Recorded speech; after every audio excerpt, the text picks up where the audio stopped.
This is also going to go live on my Instagram. I'm going to see how that goes. I did it yesterday. I also have cool background music I'm going to start playing. What up, what up? We should be here. We should be on the live on the Twitch side, guys. I'm just going to check in on the Instagram. We're live on the Instagram side. This is pretty crazy. I'm here joined with another Discord member of the Pack Boys Army, Pack Boys Nation. The one and only, the man, Kiyoshi. A man I've met playing card games online. Let's be real. Let's be real. Kiyoshi, can you give me a what up, what up, what up? I'm gonna enter the delay world. Just give me a heads up and just a little introduction of yourself. Hi, I'm Kiyoshi. I'm a dad and a husband, and I like playing Magic. That's pretty much it.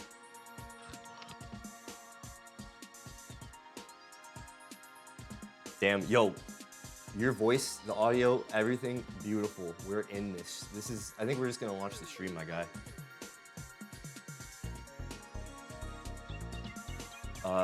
So welcome in, Unfinished Save File Show. Kiyoshi, thank you for being here. This is the premiere stream where we talk Magic cards, and then in the first hour, and then the second hour, we're gonna finish Unfinished Save Files.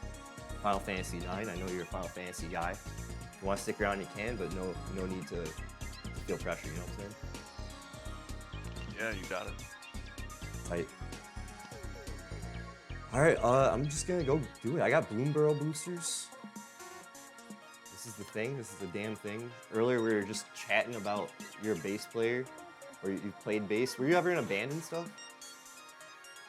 No, I played double bass in like middle school and high school, and I bought myself an electric guitar when I was like 17 for my 17th birthday, and I had that for years, and I got rid of it, and then I got another one, had that. I ended up moving to another state and got rid of it, and so this is going to be my third one. It's a Ibanez Sound Gear white mother of pearl with a maple neck. Yo, that's the same model I use, my guy, except it's black. Small world. But yeah, I'm a huge proponent of the Ibanez Geo Sound Gear. It's a cheap entry base, but it's my daily rider, daily driver. I've had it since 2011. I put it through the ringer of house shows, stage shows, you name the show, I've done it. It's got its war marks for sure. So Ibanez is a good family of bass to own. So this is probably at least my 6th Bloom Burrow booster we've opened on stream, on camera. And if you didn't know, Kiyoshi, we get the best pulls on stream. I'm hoping you catch a 3 Tree City. That'd be cool. 3 Tree City? I'm looking for red, one of the red class cards that's for treasures.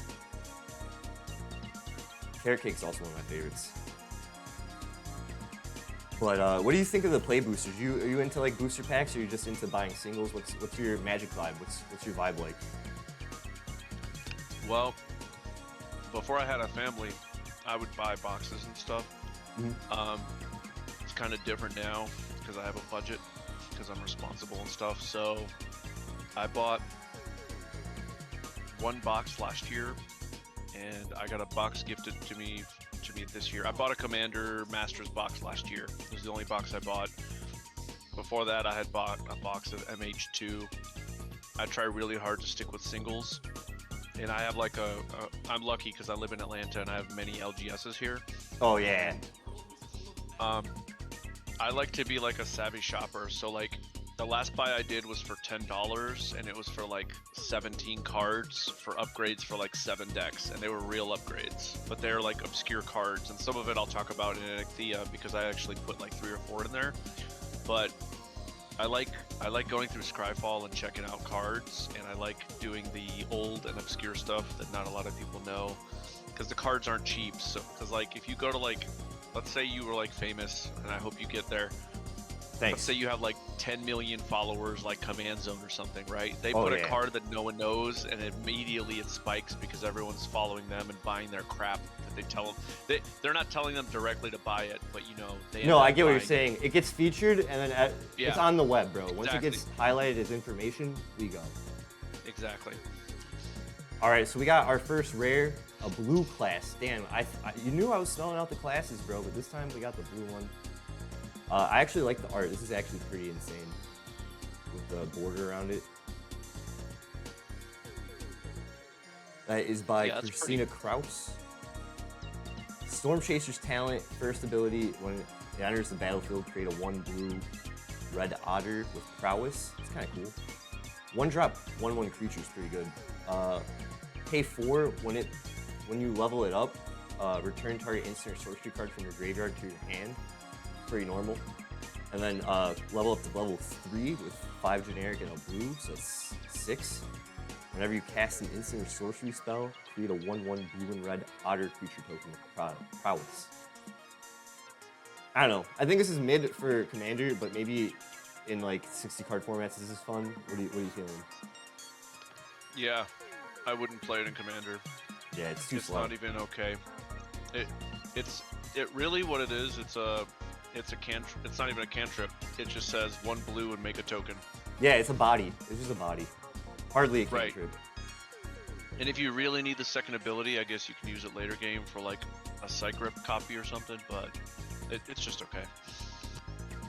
I feel like, so last show, I was with Dan Urza from our Discord. We pulled some spice, bro. So I'm wondering how these packs are feeling. I'm feeling pretty mid, but we might have a banger in the closeout. The play boosters are nice because they're just essentially set boosters, let's be real. Oh yeah, so I have feelings about that, and even the guy, the lead designer Omaro was like, everyone was like, why are you guys charging more? And he was like, well, because people are paying it. That's that's why I buy singles, because it's like I'll buy a box once a year. That's really, and I don't think I'm even gonna buy a box this year. It's almost the end of the year. If I was gonna get one, it was gonna be MH3. I don't think I'm gonna pick up a Blue Burrow box. Oh yeah, if you're gonna get box, especially since I think boxes of play boosters are like 120 or something, but like I would still get them for like a specialty set. Plopdumps, thank you for checking in. My moderator Plopdumps just checked in. We are safe now, Kiyoshi. We're in good hands. Twitch chat is held down. Instagram chat, they're on their own. I don't know what the hell is gonna happen with them. Seed Pod Squire attacks target creature you control without flying, gets +1. I just like hybrid mana, seeing that in a set. I don't really care if the card's good or bad, you know? That's not bad if you're playing a blue-white bird thing, or if you care about attacking. It's a good support card. The 4 is expensive, because I know there's a partner commander that's 2 white that gives you whatever you're attacking with flying. Yeah. I forget the name, but that's okay. It's not bad in constructed, actually. You can win games with that card, because if you have a fatty that doesn't have flying and you have him, you're gonna get through. That's actually pretty good in constructed for a common. Like limited draft and shit.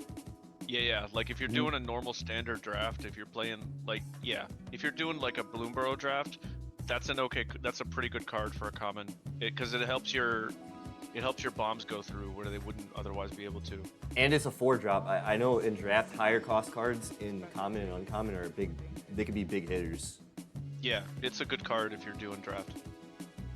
Barkform Harvester is just an interesting card. I love it. It's 1 changeling reach, so it's cool. If you buff it, it's probably dope. But then you could pay 2 at instant speed. Put target card from your graveyard on the bottom of your library. I think it's kind of fun. Yeah.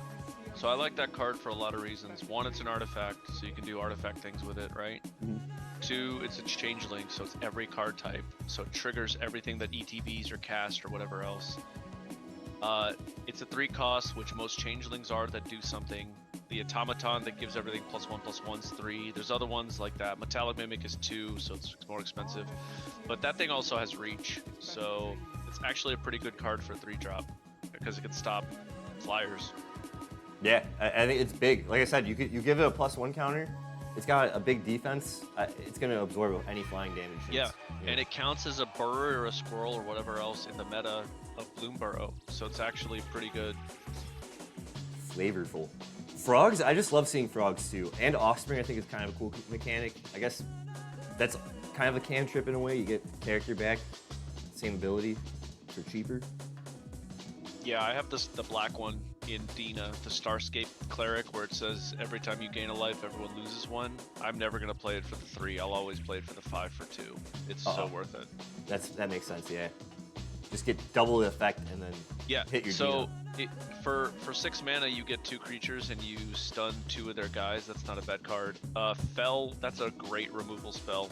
Even though it's a sorcery. I saw even though that. It's a sorcery, it's really fucking good. Yeah, I think it's pretty broken for black to have another destroy spell. Yeah, I know people will want to shit on it because it's not instant speed, but it's really good for a 2-drop. There's no limitation. It doesn't say non-black. It doesn't say any of that restriction stuff. I think things like Go for the Throat, which says non-artifact, or Price of Fame, which says legendary, things like that. Those are instant and they're pretty okay. A Price of Fame even says it costs 2 less, but that card, even though it's a sorcery, it's really good for what it does. I think Especially it's good in limited. It's a great removal spell if you're doing like a Bloomburrow draft. I totally agree. I was gonna say I just think it's good for just like second main phase stuff. If something got flashed in, I mean, you can't do instant, and maybe you just attacked someone, just instant sped something in. Go to second main. All right, well, I guess I'll just destroy that at sorcery speed. It's kind of free removal in a way. And I'm talking about this stuff like on the fly. Like I'm not reading any of these articles that people are like, here's what you should draft. This is coming from me as somebody who's been playing since like '98. We talk off the cuff here, bro.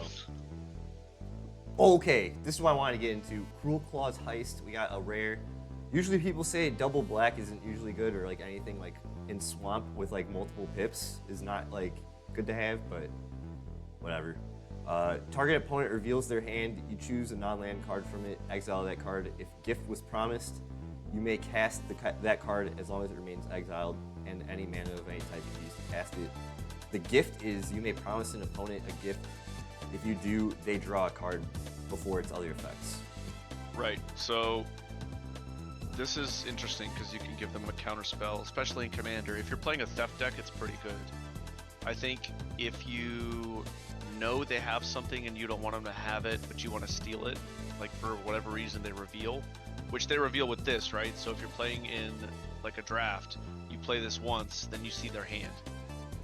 And if you gift the card, they have to draw the card, then if you read it, then they have to reveal that card to you anyway, so you know exactly what they're going to have, right? Mm-hmm. So if you have another Cruel Claw's Heist, you can play it again and steal something else that's good.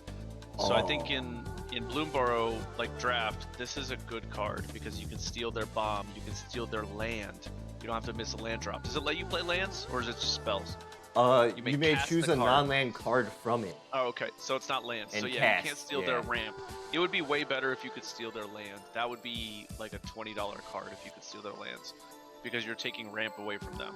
But and then you're not missing a land drop, so it's like a double whammy. Like that's why I think Op Agent is like so good, because you're stealing their land, you're stealing their ramp, and you're advancing your own ramp. It's like a double. Fuck you. That's a really good card. I'd play it. Okay, we got a crazy showcase frame, I guess, maybe.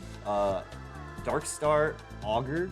It's a Bat Warlock, and it's got Offspring for 1 black, meaning you'll just copy it for a 1/1. It's a 3-drop, 2/3 flyer. Beginning of your upkeep, reveal the top card of your library and put that into your hand. You lose life equal to its mana value. This is scary. Yeah, so this is a, what's that dude? Dark Confidant, but it has flying. So you pay 4, you get 2 of them, and they have flying. And so you get a 1/1 that flies and a 2/3 that flies, and you get 3 cards a turn. In Commander, that's pretty baller. I think this is good baller, like in Commander. I think in a 20 life format, that's a risk. You better have payoffs or life gain. But I think in Commander, I mean, 3 cards a turn is really strong. And you could not even pay, like, Sylvan Library is 2, and you have to pay 8 life if you want the 2 extra cards. This, you might not even pay the 8 life. You might pay 3 total, right? You might draw 3 lands and pay nothing, right? That's a really good card for Commander. Dude, this is the craziest pull of the night. I was saying, I'm like, man, Pack 1 was a little low. Pack 2 is kind of heating up. It's a little thick, too, at the end still. We got 2 rares, 1 in a special showcase frame. Looks like we got fall and summer. Maybe this is fall and spring of the same land. So the full arts. Oh wow. It's the same picture, but they did like what is it, Mishra's Tower or whatever, Mishra's factory. Yeah, yeah. The Three Tree City, they did that way too. I Yeah. want the foil. I want the foil winter, but when it got released, it was like $100. So I bought a regular foil one for like 20. And I think in a couple months, if it drops, I'm gonna pick up a foil winter because that art is gorgeous. Oh yeah, winter is the standard winter, right? What do you mean the standard winter? There's a commander winter also. Oh, is it? The black green, right? The character in Dustmorn you're talking about? Oh no, I'm talking about the Three Tree City version. So Three Tree City has 5 arts. So it has the regular art plus the 4 seasons. My bad. Yeah, no. Just and I want the winter season. You want why? Oh, because that's your favorite season. You're saying, right? Well, yeah, the art on it is just gorgeous. I mean, it's just so good. That's funny. Here, I was trying to tell you guys, over here, we get like, winter has become so to the point where I can't say I like it anymore because like it doesn't snow, and then it's just like insanely chilly, and then it snows and becomes warm, and then it becomes like even more cold to where it's like -15. I can't survive in that weather anymore. Yeah, if it's gonna be that cold, you need it to snow. Yeah. Today was nice. It was shorts and sweater weather. It's kind of cooling down.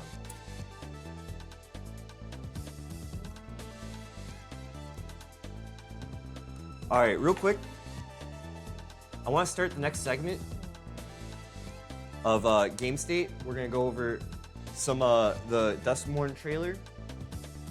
We're gonna go over some spoilers. A lot of enchantment creatures, so I think you might like this one, Kiyoshi. You probably got some on your radar. But real quick, I just want to go get my Dr. Pepper. I'm just gonna step away from the controls. No need to feel like you gotta be on. This will be timestamped in the YouTube VOD as grabbing a pop. Kiyoshi, what do you guys call soda out there, aka pop? I live in the South, so we call it cola. All right, good man. You're a good man. Coke. Yeah. Even better, don't ever call it soda. I made a mistake saying that just now. So sorry. Yeah. Typically, I have guys I work with that are like from Wisconsin. They call it pop. Oh yeah, Wisconsin's Chicago's backyard, bro. It is, dude. It really. You hop to Milwaukee, it's like an hour away. It's not. It's literally our backyard. We hang there. We have all of our lake houses there and shit. That's but yo, funny. I'll be right back. Let me go get the pop.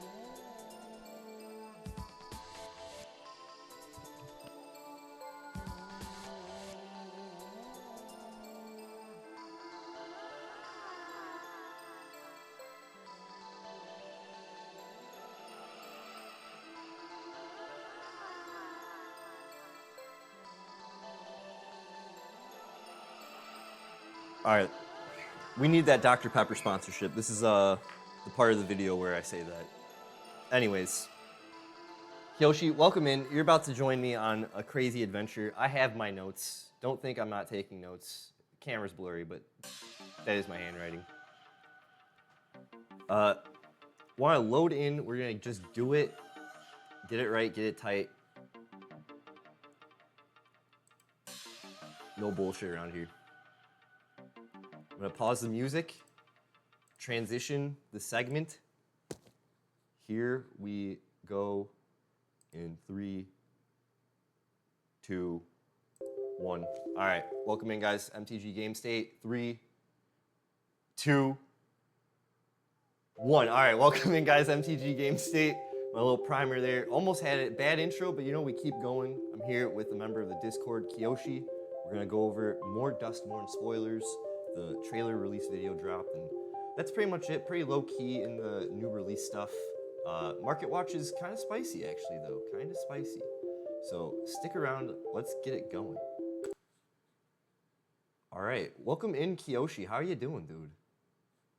Good. I do have some cards on my radar from Duskborn.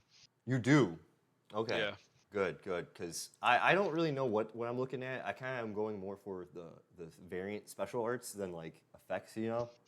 Just because like I feel like each set I have to keep upgrading my commander deck, so I'm kind of Yeah, that's really what I do. So I screenshot on my phone things that are coming out that I need for specific decks. So like when Head Shredder was released or revealed or whatever, that one, as soon as I saw that, I was like, man, Mesmeric Orb is gonna spike. Anything that mills things is gonna spike. Yeah, Mothman yeah. is gonna spike. There's gonna be like all this stuff that's gonna spike for it. And I'm gonna throw that in Muldrotha. I just don't know what I'm gonna cut. Well, And we'll then get there's a into couple it. others that I'm interested in. Yeah. Real quick, I just want to take a quick 2 minutes. I don't know if you'll be able to hear in the Discord, but I think you should. I want to watch the trailer. We've been getting into the trailer releases here. I just want to get all of our first initial thoughts, what we're thinking here. A lot of Stranger Things vibes, in my opinion. That's what I said when I saw it. This is a great spot. It's kind of dark. Yeah, or like Stranger Things, campy 70s horror, or like 80s vibes. I don't know how I feel about Tomio's kid being a new character. What are you drawing, sweetie? But whatever, you know, I'll take it. I didn't even know that was a thing. Yeah, I think they borrowed really well from a bunch of genres. Like I feel like they stole some stuff from like Michael Jackson's Thriller. They definitely took inspiration from Stranger Things. They took inspiration from Ghostbusters, The Ring. I mean, it's really obvious reference stuff. They weren't 100%. like shy about it. Looking for Tomio's No. with all her memories and stories. Well, as you're saying it, I'm like seeing what you're saying as I'm watching this video. It's kind of funny. I'm gonna get it back. Like I see like Ghostbusters. I even see like, cause he's a rat, maybe some TMNT vibes for the '80s hit. This way it looks less Yeah, horrifying. he has a backpack on him. I'm Yeah, it's for exactly. ghost catching. Right through the graham cracker. This reminds me of Goosebumps intros. I don't know why. Did you hear that? Yeah. Kind of a weird trailer. The Magic trailers are always like different. This one, I feel like it's less epic since it's spooky vibes, but Yeah. My favorite one was War of the Spark when Liliana is going against Bolus and Gideon goes to dust for her. dude, same. I that's where my mind goes every With time. the I think of Linkin Magic. Park. Yes. Yeah, with the Linkin Park in the back. Yes. We don't got music on this one. We don't got any artists. What?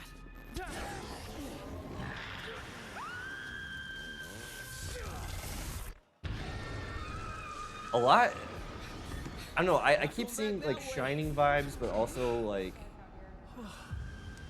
just too many things to think of, you know. Let's do this. I think it's hard for them to do horror I'm without gonna make it blood out of here. and So if this is working, like anyone gore, seeing this, so they have to please send rely help. on different things because they still need to, I guess, market to kids.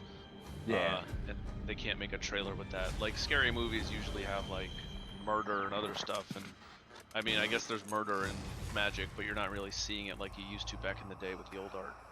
Yeah, I'd say all fantasy in general has toned down a lot of the gore and stuff from where it all first started. Especially, it's not like it doesn't feel like a metal song anymore, you know. Yeah.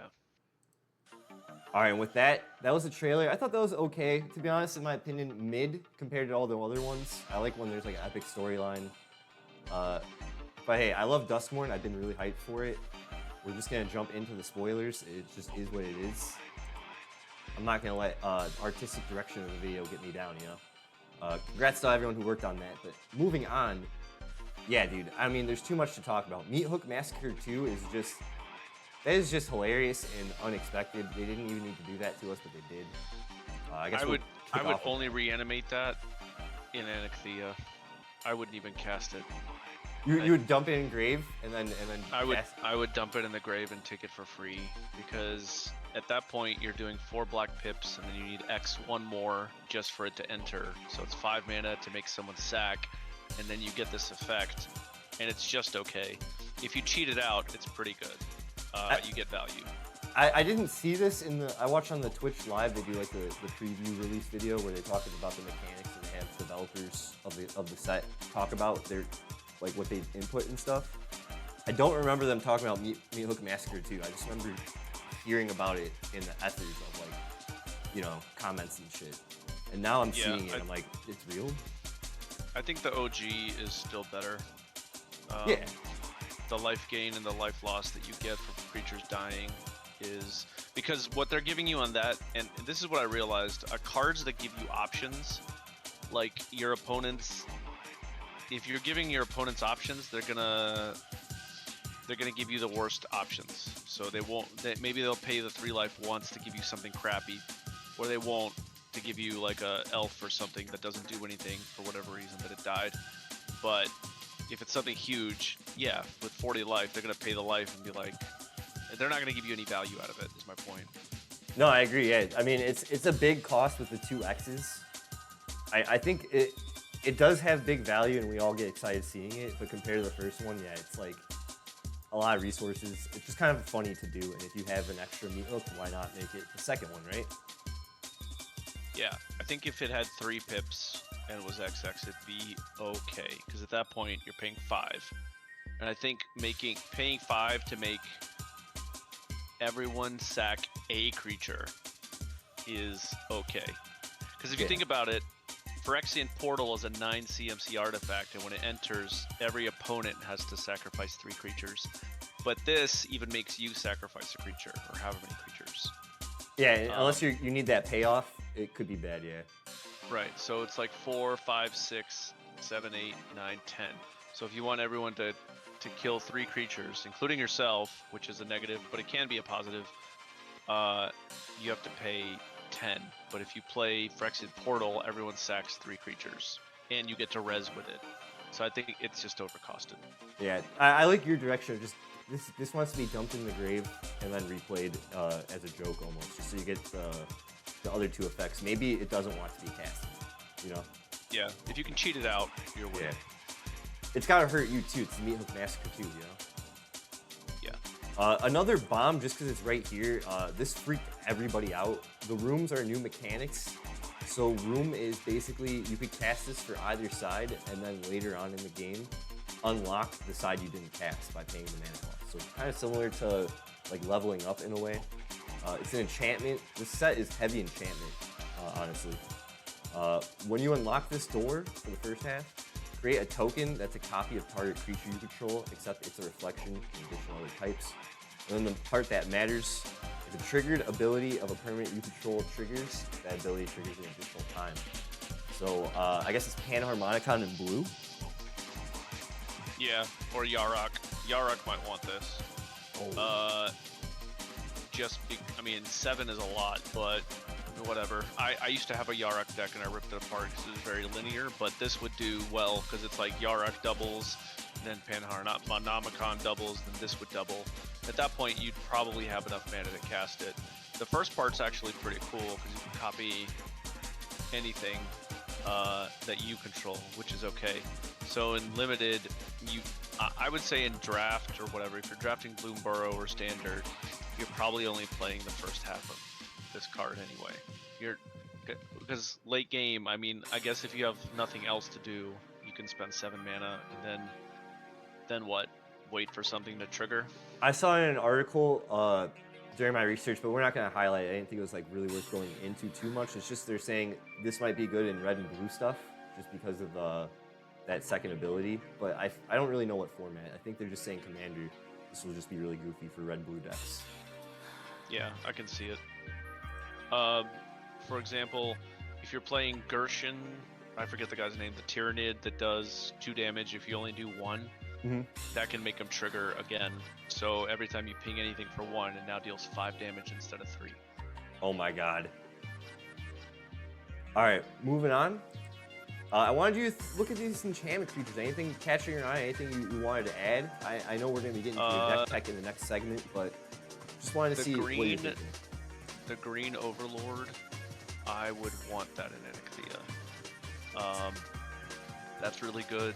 And then there's the black one that's like something that says every time you gain life, they lose it, and it comes back if it dies as an enchantment. It's a glimmer. Yeah, it's like the some glimmer. snake glimmer. Yeah. I want the glimmer for Dina Soulsteeper for my life gain deck because it acts as a second veto. And it's actually stronger than veto because it comes back if there's a wipe. Let's look at the special art of the glimmer. Yeah, that's a gorgeous one. The snake one, Oh, Yeah. I like the regular art because it shows that it's black, like the old school like Knicks frame. I love that. Yeah, I would chase that special art. That special art is gorgeous. Yeah, that's beautiful. Yeah, the anime arts are really ridiculous. I'd want that for Dina just because of the life gain. Then there's another black one which is like a bastion of remembrance, but it's a two-sider, and the first side says whenever something dies, you gain a life and they lose a life. So that would go well with Dina. And then I don't even remember what the second half of the enchantment is, but it was irrelevant to me. And then the harvester that I talked about, those are probably the three. Oh, and then I saw that blue, the triple blue that can't be blocked, the 10-1. Yes. That's going straight into Ana 1. Does that have a special art or 7, 8, 9? Oh, this is the showcase or the special guests. These are pretty. Yeah, the phantasmal image is pretty cool. The expropriate is pretty cool. They finally reprinted Sacrifice, which is like amazing because I have a third. It's either I have like a revised or unlimited edition of a Sacrifice, and it cost me like $10 to buy because it's so old and they've never reprinted it. I like this art. Cool. Yeah. But what is the card blue, right? That you're talking about? Yeah, it's a triple blue, and it's some enchantment horror that can't be blocked. It's a 10-1. Yeah. It says that's why I wanted to show you. There it is. And it says if a source I control would deal damage, prevent it, and each opponent mills that many cards. So I have the Haunted Aberration or whatever. That's a blue-black that says when you cast a spell, everyone mills until they mill a land in Ana 1. And so if you hit someone with that thing and it's doing like 30 damage, it'll make everyone mill 30. I wanted to see what you were gonna think of this card, dude. Because I would run it. What do you think of with Thassa's Oracle? You think this is gonna be a hit for Thassa's Oracle? Thassa's Oracle. Oh no, it says each opponent. Never mind, it doesn't. Yeah. You. Oh. So Thoracle is only CEDH stuff to me. I've never seen a Thoracle resolve in a not CEDH game, so I don't know if it's relevant. Oh, next to it, the other room, Porcelain Gallery and Dollmaker Shop. Specifically, we'll just start at Porcelain Gallery. If you were to cast it for 4 generic and 2 white, that's 6. I have to do math in my head. Creatures you control have base power and toughness, each equal to the number of creatures you control. I have a token deck that's Trin and Sylvar that I would run that in. The first part, if one or more non-toy creatures control attack a player, create a toy artifact. So if I'm attacking with a bunch of humans, and I can make 10 toy artifact creature tokens, even better for me because I can sack them. I can do a bunch of stuff with them in Trin and Sylvar. The second part is actually pretty good because I have a card called Shared Animosity in there that says when you attack, anyone with shared type gets +1, and so that is actually better. It costs double, but it's better. Obviously, no, Shared Animosity would go hard in this. Wow. Yeah. The only thing I could think of is Coat of Arms would be better than that card, but only the right half. The left half of that card is amazing. Oh yeah, Coat of Arms with that would be really nasty. Real quick, just because with last stream and on the last MTG Game State, I had called that they're gonna have a reference to The Shining. I thought it was gonna be one of the more obvious scenes, but I think this is the reference right here. Smoky Lounge, Misty Saloon, the bar party room that Jack Nicholson goes to where he hallucinates the alcoholism scene. Yeah, I think this is the reference. They spoiled a green card with someone going through a door that references it. Oh really? Let's go up. Is it uncommon, you think? I don't know, but it didn't say open a room or unlock a room, funny enough. It said exile. It's a 2-drop, and it said exile an artifact, exile a enchantment, or do something. There it is on the right there. This? Yep. Nope, one up. Oh. Oh, Yeah, oh my god! Hey, here's Johnny! Yeah, Manifest Dread. So people were talking about how that's a flavor miss because they didn't say unlock a room. That would have been okay. That would have been a big flavor miss if I mean, I can see the flavor miss, but I still think just having the callback itself is just good enough for me, man.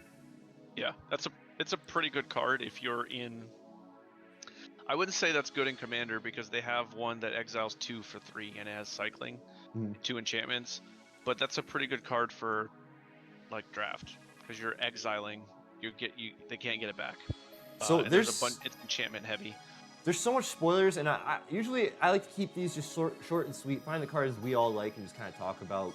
Usually the community kind of points out more as we go along, but I didn't see the land base, and I've been hearing Jim Davis say that this Those is are like so the best good. one. Yeah, those are so good. There's no What the reason hell? for you to not swap out a single basic in the commander deck for any of those, because if you're doing green-white and it'll activate both if you have both, that's a dual land. It's not fetchable, but that's a dual land. That's I'm gonna get every one of those except the white-blue because I don't have a white-blue deck.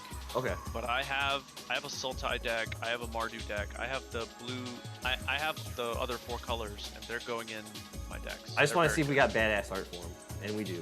Thank Yeah. God. Yeah, they're very good. Like the one on the right is gonna go in Anixia and like Ixal. The red green is gonna go into like Lucia Kane because that's a free duel. The blue-red's gonna go into Trin Silvar. The Verge is definitely the blue-white, or the blue-black is gonna go into like Anawan and maybe Muldrotha. It's hard to upgrade Muldrotha, but it's definitely gonna go into Anawan at a minimum. Those are just free dual lands. I agree. And they're so free, And especially if you're in a 2-color deck. I think since it's in standard, it's going to be a cheap entry to straight up investment real estate. Not like money wise, but like just gameplay wise. Like you're gonna always want these lands, you know. Yeah, I'm a big proponent of when you build a deck, you have to have a perfected mana base. Not perfected, but as close to perfected as you can afford before you start upgrading other cards. Like if you give me a precon and I update the mana base to have only non-tapped lands, that stops you from being behind like 2 or 3 turns in a game. It makes a difference. I'm a big fan of getting a good mana base, so I buy shocks for the decks I have, and I buy like at least off-color fetches. I mean, I proxy most of mine. Like I have the real ones, but I'm like, all right, well, I'm not buying 10 fetches or 10 shocks, so I'll have one in the main deck, right? Yeah. That's like an affordability thing, and nobody cares because it's Commander. But yeah, you should really. Those are so good for anyone to not have to spend $20 for a shock, and they do the same thing. Very good And cards. I know they're not pathways, but they could be a good replacement for pathways if you're not feeling them. Because I know the pathways, you're only going to get one choice of the other, and they're not going to have a land type. Yeah, it makes you have a hard choice. I agree. Yeah. Pathways are okay, and even the dual face, like I have a dual face with like a spell and a land on the other side on some of them, and it never feels good to me when I have to play the land part. Yeah, I agree. It's like I'm missing out on a spell. Now, I wanted to just look at real quick some of the variants because I think they're going to be pretty. These are pretty nasty. I'm not going to lie. Like, we don't even need to really highlight any of the cards out of them, really. But like, I've been hearing Comeback Wrong is going to be a nasty card just because it says destroy target creature. Creature card is put into a graveyard this way. Return it to the battlefield under your control. Sack it at the beginning of the next end step. That is a problem. Yeah, if you do it to your own Protean Hulk or someone else's Protean Hulk, you can either get 2 Hulk triggers or something, anything else like that. Like, you can get 2 Karmic Guide triggers or 2 whatever triggers you're looking for. Yeah. 2 Gary triggers, for example. 2 Kakusho triggers. I mean, I'm leaning heavily on black, but anything that says things die or ETB, that's a really good card. I think so, especially with white too. That could go hard where you want something ETBing that's gonna maybe like get rid of a creature or something, you know? Yeah. It reminds me of Necromancy, and you can cast Necromancy at instant speed, and it's a very old card, and it got like 1 reprint, but it reminds me of Necromancy in the sense where you steal a card and you sack it at the end. Yeah, I like that. I like the VHS art. I think we're getting a lot of variants though. I think it's kind of crazy even for the Planeswalker guys and the main characters getting like this is I don't know, this kind of made sense, and then we're getting into this. I'm like, what's going on? I like those better than the VHS personally. I do think too, the yeah. gold and purple is like really creepy looking, and I think they do it well. Tyvar looks those boss. are like cool arts. My favorite are the Glimmer All Darts for sure. Same. Those are just amazing. Valgavoth in this, I think this is gonna be like raised like ink foil or something. Oh, This cool. looks badass. Yeah, he's gonna go into every Kalia deck ever. These are spooky, dude. Yeah, And he's gonna go in there. It's gonna be real good too.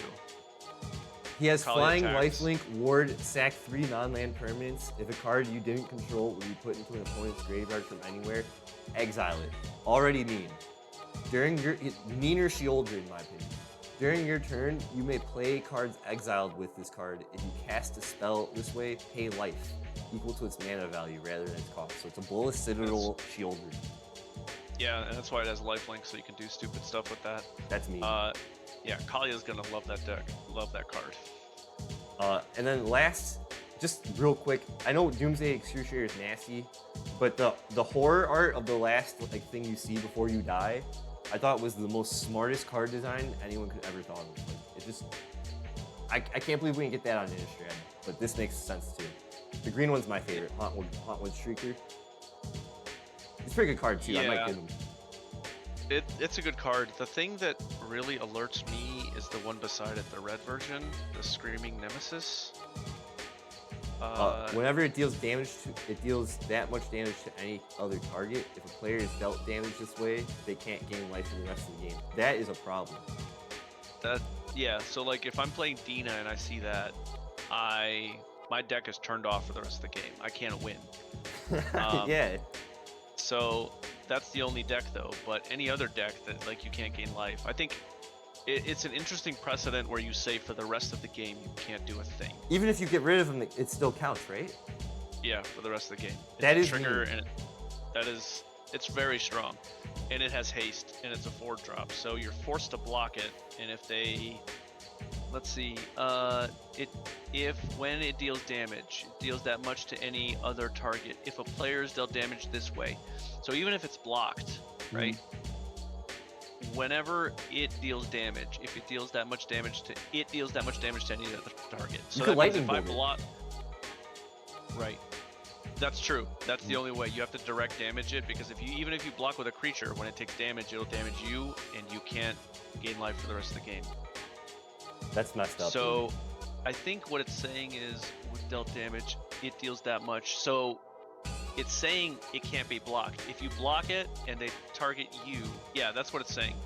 You have to let it swing in, because if it deals damage to you the second way, you can't gain life. But if it just hits you, that doesn't apply.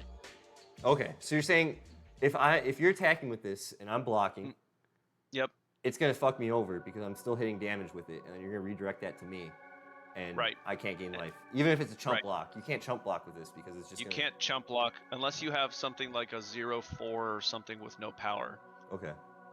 But this is saying I'm unblockable unless you don't care about like gaining life for the rest of the game. If your deck is not about gaining life in any way, you don't care and you want that to die. Yeah. But even if you block it, it's going to treat it like it's not blocking anyway. So that's a really good card to put pressure on you in like constructed like Oh, normal yeah. draft. It's a 'Cause if mythic. you have- It's got haste. It's a 3/3. What more you want, you know?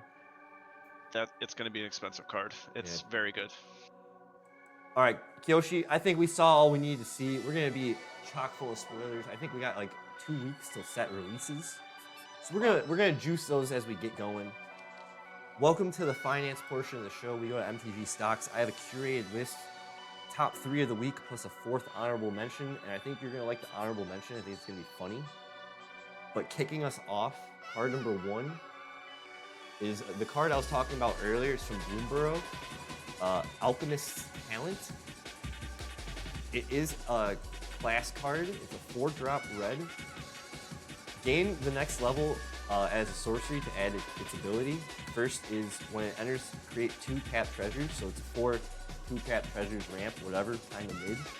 I think it's okay in Commander. Everyone's been saying this would just be good treasure access. Treasures you control have tap. Sack this artifact to add 2 mana of any color. That's if you pay 2 to level it up. Already broken. And then level 3, 4 in a red, that's 5. Whenever you cast a spell, if mana from a treasure was spent to cast it, this deals damage equal to that mana's value to each opponent. I'm seeing average listing $29.95 on TCG Player. Market's buying from there for 14 bucks. But it's getting a hit. It's getting a rise. Kind of a lot to say, but I don't know. I think it's going to be good treasure access for Commander. It's real good. Anything that gives you free treasures. Oh yeah, just free artifacts in general. I mean, is just, there's the rogue that says if you hit a player you get 2 treasures. There's the face breaker in red that says if you hit a player you get a treasure. I have that They're card, yeah. expensive cards. Yeah, they're expensive cards for a reason. Yeah. They It comes in enable you taps so because hard. it's more fair because it's that broken. Funny you say that, because I've been running Kambal Profiteering Mayor, and that card has been paying dividends in every matchup I play because tokens have been running rampant. Oh, he shuts them down. Well, no, he doesn't shut them down, but he says every time I make a token, you lose a life and I gain a life. The table does. And Oh. also, every time you make a token your first time, I copy that. So if you make 2 treasures when that enters and I have Kambal out, I make 2 trap treasures. If Dude, you make 10, I make 10. Reverse Chatterfang. Yeah, it's real good. It's really, really good. And that, like, stuff like that is what plays into it too. Then there's that Goldspan Dragon, which says tap things for 2 mana if you do a treasure. So I think they're gonna keep doing that. Yeah, Red's gonna just keep getting look at the top card, exile, and then treasure stuff. I think as we keep moving on. Card number 2. This is an old card. It is reserve list. I want to see what we all think. Some of the older players. This one's for you. Forsaken Wastes. Been seeing it creep up. It is from Mirage. So, again, it will never be reprinted. Do your own research on what the reserve list is, guys. It's a 3-drop. It's an enchantment. Players can't gain life. At the beginning of each player's upkeep, that player loses 1 life. Whenever Forsaken Waste becomes the target of a spell, that player's controller loses 5 life. It is it heated up back in 2021, probably just because it was reserve list and that was the time people were buying up reserve list cards. But we're cooled down. We're seeing average listing on TCG Player. They're getting ahead of it, $19.99, but people are still buying at $8. And even here, we're seeing average listing $7, market buying at $5. So kind of new old information going on with this card. I think it's just interesting. It's not like, I don't think it's gonna be too crazy in Commander. Usually when people do reserve list specs or anything, it's either for some groundbreaking format change or they think it will be. It usually never is. It's just got that reserve list title. I think this is just one of those culprits, you know? Not really doing much for me. It's not doing much for me either. There's plenty of cards that have been printed after this that say the same thing. Players can't gain life. In red, in black and red. You know, we just saw that creature that does the same thing. It's okay. You get a 2-drop creature that does the same thing. Right. The 1 life. Exactly. They're, you know, it's an okay enchantment. I think if you're going to be able to recur it to make people, you know, get punished. I think if you're doing a group slug deck and you want to include that, if you're doing like Belb, like if you throw that in Belb, or if you throw it in one of those Rakdos guys that you can't cast him unless people lost life, and he costs 1 less for each life everyone's lost that turn. Stuff like that. This would work in that. In niche situations. Overall, not great. But yeah, in certain situations, I mean, in Belb, in your main fate, you automatically get 6 mana on your turn. Pretty good. Just cheap reserve list card, you know? Yeah. Moving on, card numbers, and it does have a World Championships deck reprint, whatever, move on. But the card Kyoshi number 3, I know you're gonna like. I know you already own it because I've seen the deck list. It's Opalescence, come on.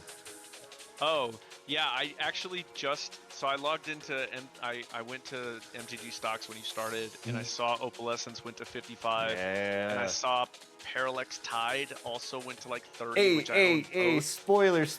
Okay. That was the secret. That was a secret 5th card. Usually we only do 4. I had a secret 5th, and it is on the list. I can show you. I had it. No, I believe it. So yeah, I bought, and I can prove it too. I bought Opalescence.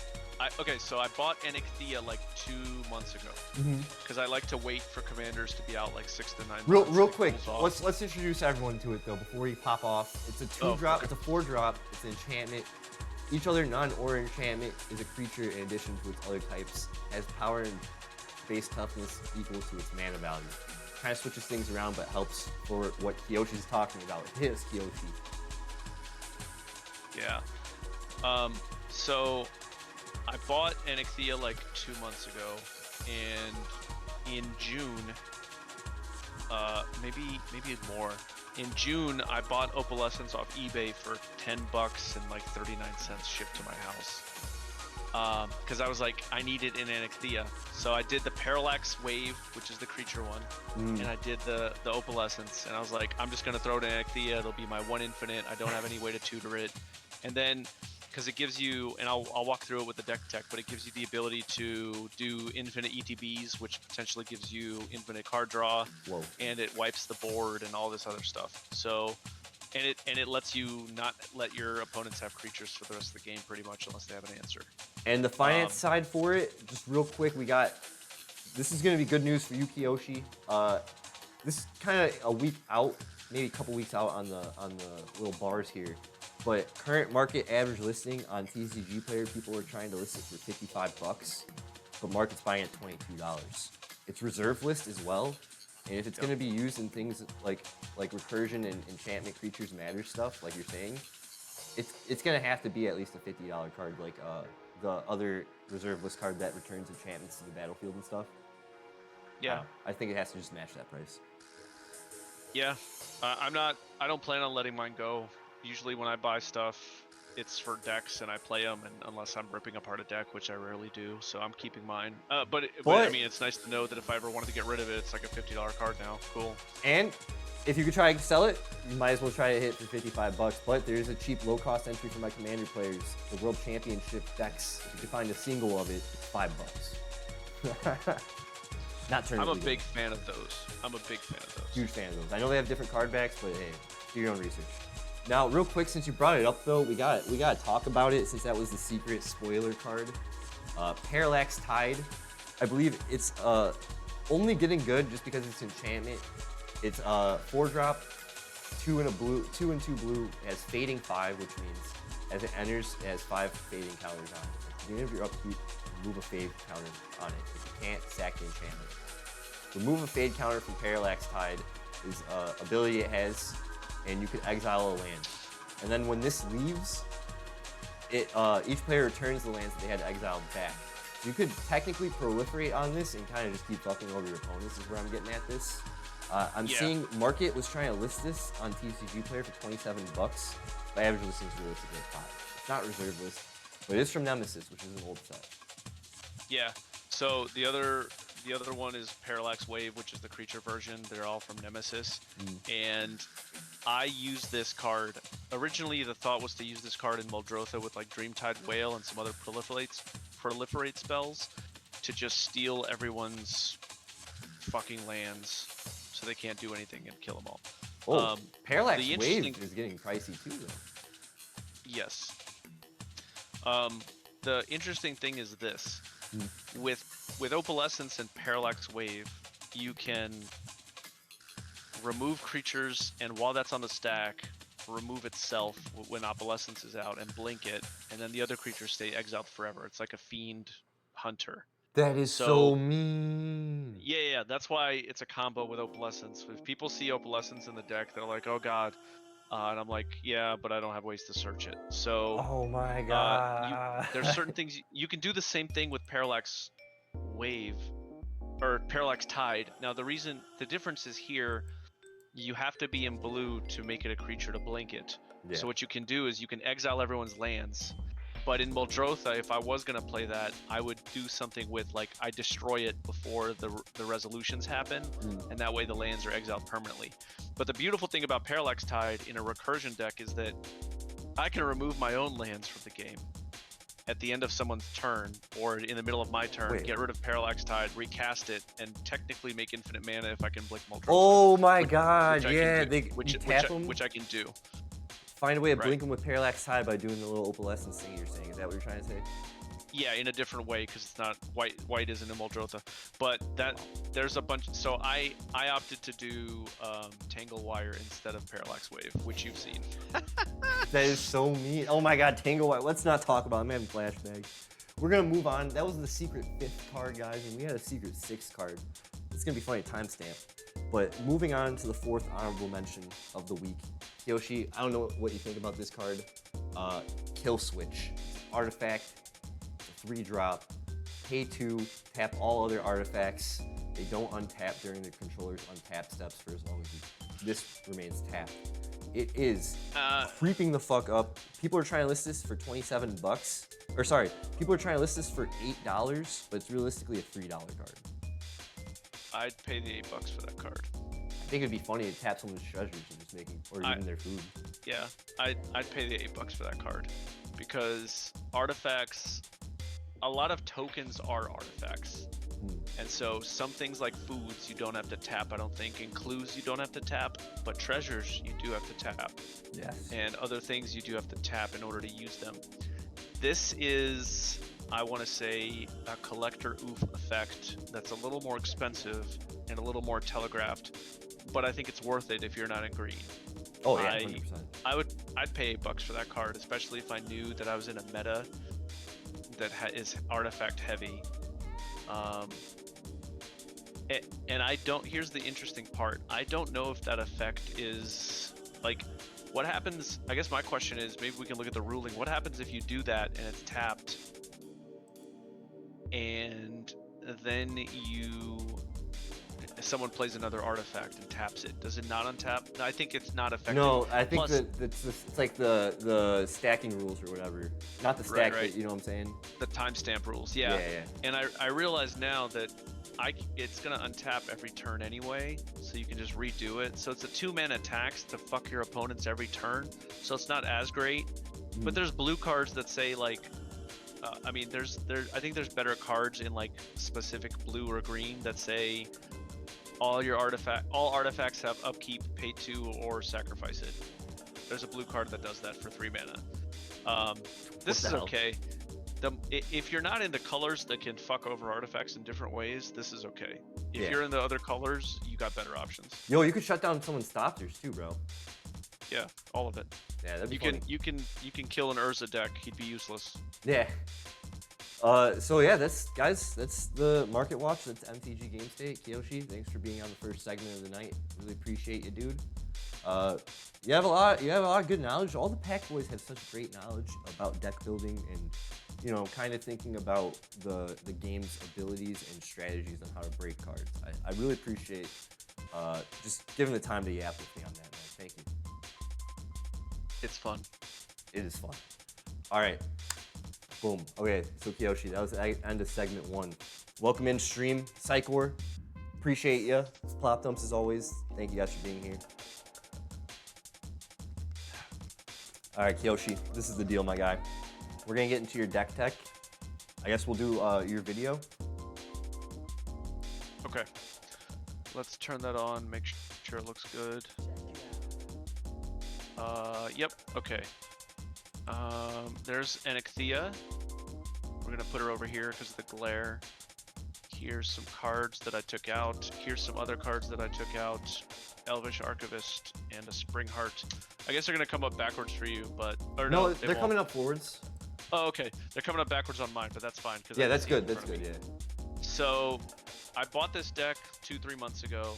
I really love graveyard decks. I have 5 graveyard decks. I have Muldrotha, Marin, Scarab God, Necrons, Imhotep, and now Anixia. And I used to have OG Chainer, but I ripped that apart because it was too close to Necrons. So this is my 5th graveyard deck. I really enjoy them.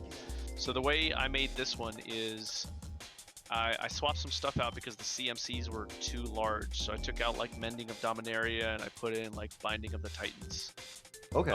So Satyr Enchanter, whenever I cast an enchantment spell, draw a card. I'm debating whether I want to actually swap that back out with Elvish Archivist because this says when it enters, I get to draw a card.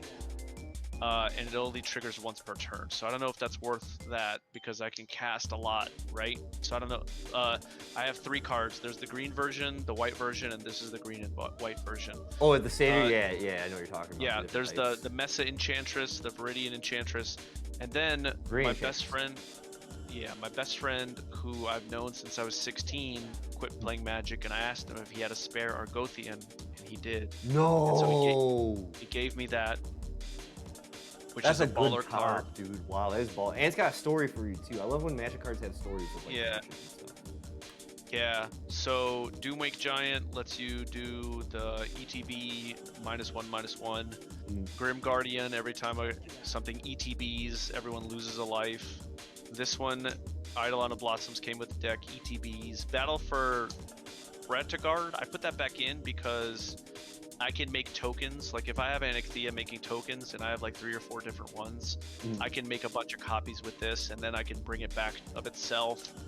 And then I can, the funny thing is with this card is if you get to 3 and you made it with Anacthea, it'll make a copy of itself. Can we get that on the screen before- more? Let me see that. That's Oh, I'm crazy. sorry. No, you're good. Yeah. What's the name of it? It'll make Battle for Retagard. So Okay. what it'll do is it makes a human warrior and then an elf warrior. So it gives you a chump blocker a turn. But then in the third one, it'll copy both of those chump blockers if you still have them, and then it'll make a copy of itself before it dies.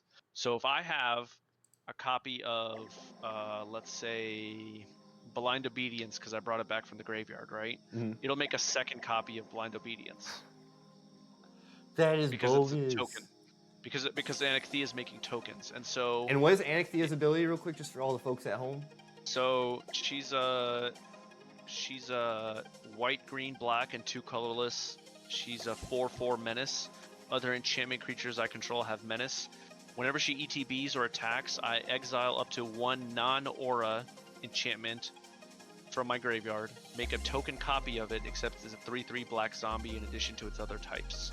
So it'll take, for example, this Battle for Retagard, and it'll turn it into a 3/3 zombie with menace, because she gives it menace.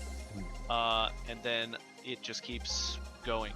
And so the way I'm getting advantage is I'm playing things like Blind Obedience to make you have stuff tapped. Then I'm playing things like Stesson Champion for when things Classic enter. card. Yeah. +1/+1, get a counter. Now, this is some of the tech that I did last week. There's this card called Whip Silk, and it's an aura. I have 3 auras in this deck, okay? I'm gonna whip them out real quick. I have that one. Okay. I have, let's see, I have, that one. I have, which one, the one that gives +2 and trample, what's it called again? It's old. I'll see it in a second. I have Strength of the Harvest, which gives creatures +1/+1 for each enchantment and or creature I control. We and it's played a land on the game with back this end. deck, and that Yeah, card yeah. did you so much work. It was so much value. Yes, it did. Yeah, and then I added Rancor There we because go. when Rancor is put into the graveyard from play, return it to my hand. So the reason I added this tech right here, the Whip Silk, is because if I have things that let me draw cards off casting casting an enchantment, like Enchantment's Presence or Mesa Enchantress, what I can do is it effectively says, okay, I paid a green, I cast it so I get the draw card, then I can pay a green to return it again, and then I can pay a green to cast it and draw another card. Oh my So god. if I have multiple things that say every time something enters you draw a card, or every time you cast it you draw a card, I'm effectively drawing like multiple cards at once for the 1 or 2 mana that I'm paying, right? And that's Whip Silk, Stesson Champion, and then what would be the third card that would do that for you? Well, the Whip Silk and any other enchantment that says when it enters or you cast it, or you cast an enchantment, draw a card. So I'm just bringing this back to my hand over and over again and Oh recasting my it. god. So Eidolon of Blossom says when an enchantment enters, draw a card. So there's Whip Silk. So if I have both of these out, I pay 1 mana, I put them out, I get to draw 2 cards for 1 green. I return it back to my hand, that's another green. I play it, that's 3 green total, and I've drawn 4 cards. It's Yo. almost as good as the Harmony, but Old it can be Smoke better. Pax has to take a note on that. Yeah. Then I put some mean shit in here, like Dictate of Erebos and Grave Pact. Oh And my that's god. like that's like to not encourage you to kill my shit. And then for things like the Eldest Reborn, which came with the deck, there's certain things like I put Anointed Procession in here so I can make 2 tokens. Yep. And then like Sterling Grove to give everything. That's like my one tutor in the deck, Sterling Grove. And then That's a I strong also one. added Crewfix's Insight because I was like, man, I'm having a hard time drawing. It's 3 mana. Reveal the top 6 cards of your library. Put 3 enchantment cards from in your hand, and the rest in your graveyard. So this will let me filter through 6 cards, and even if I get 6 enchantments, I put 3 in my hand and 3 in the graveyard. That's a win for me. You want even if I enchantments don't- in the graveyard anyways. Exactly. And I want to put in Ripples of Undeath in here, and I'm not sure what to cut, but eventually I do want to put that in here because it'll mill me 3 cards, and if I need something, I can just pay the 1 land. Now, here's the cool part. So, in addition to that, I do have defensive spells, which I love. I think you've seen some of these. You did, because I think we played 2 games, and that one dude was going after me like really hard. Yeah. And so And I you have- overcame, bro. That was crazy. You were the bad guy for a minute, though. Yeah, well, the dude with the food deck ended up winning because we all ignored him, and that, like I told him, I was like, you can only do that once. Oh, that's my boy Dan. He was on last week's show. Shout out Yeah. Dan. Yeah. What's up, Dan? So I have these defensive cards in this deck, which, you know, Commander is about combat sometimes. So I have a Sphere of Safety. I have the Ghostly Prison, so if you want to attack me. Then I have Culling Ritual, which is like a really amazing wipe. I have Heroic Intervention. I have Carpet of Flowers for ramp. Classic. I have Obscuring Haze to play for free. So this is my suite of like defense. If I have my commander, you saw me play this, I play a Fog for free. Yeah. Then if I want, I can play Silence and no one can cast anything, so I can end the game. Or I didn't try know to you win. had silence. That's mean. Yeah. Then I have Rootborn Defenses, which is populate and creatures I control get indestructible till the end of the turn. Then I have Ink Shield. If you really have a boner, I'm gonna make you regret it. Then I have a Chroma's Will, which is like a game ender, because if I have my commander, everything gets protection from everything. Double strike, flying, blah blah blah, and lifelink. Classic ender. Yeah. Then I have Mandate of Peace, which is one of my favorite cards. That one just says fuck your combat phase and pretty much end the turn after that because you can't do anything. You played that. That was I Yeah. never knew that Yeah. card existed, and I was like, what?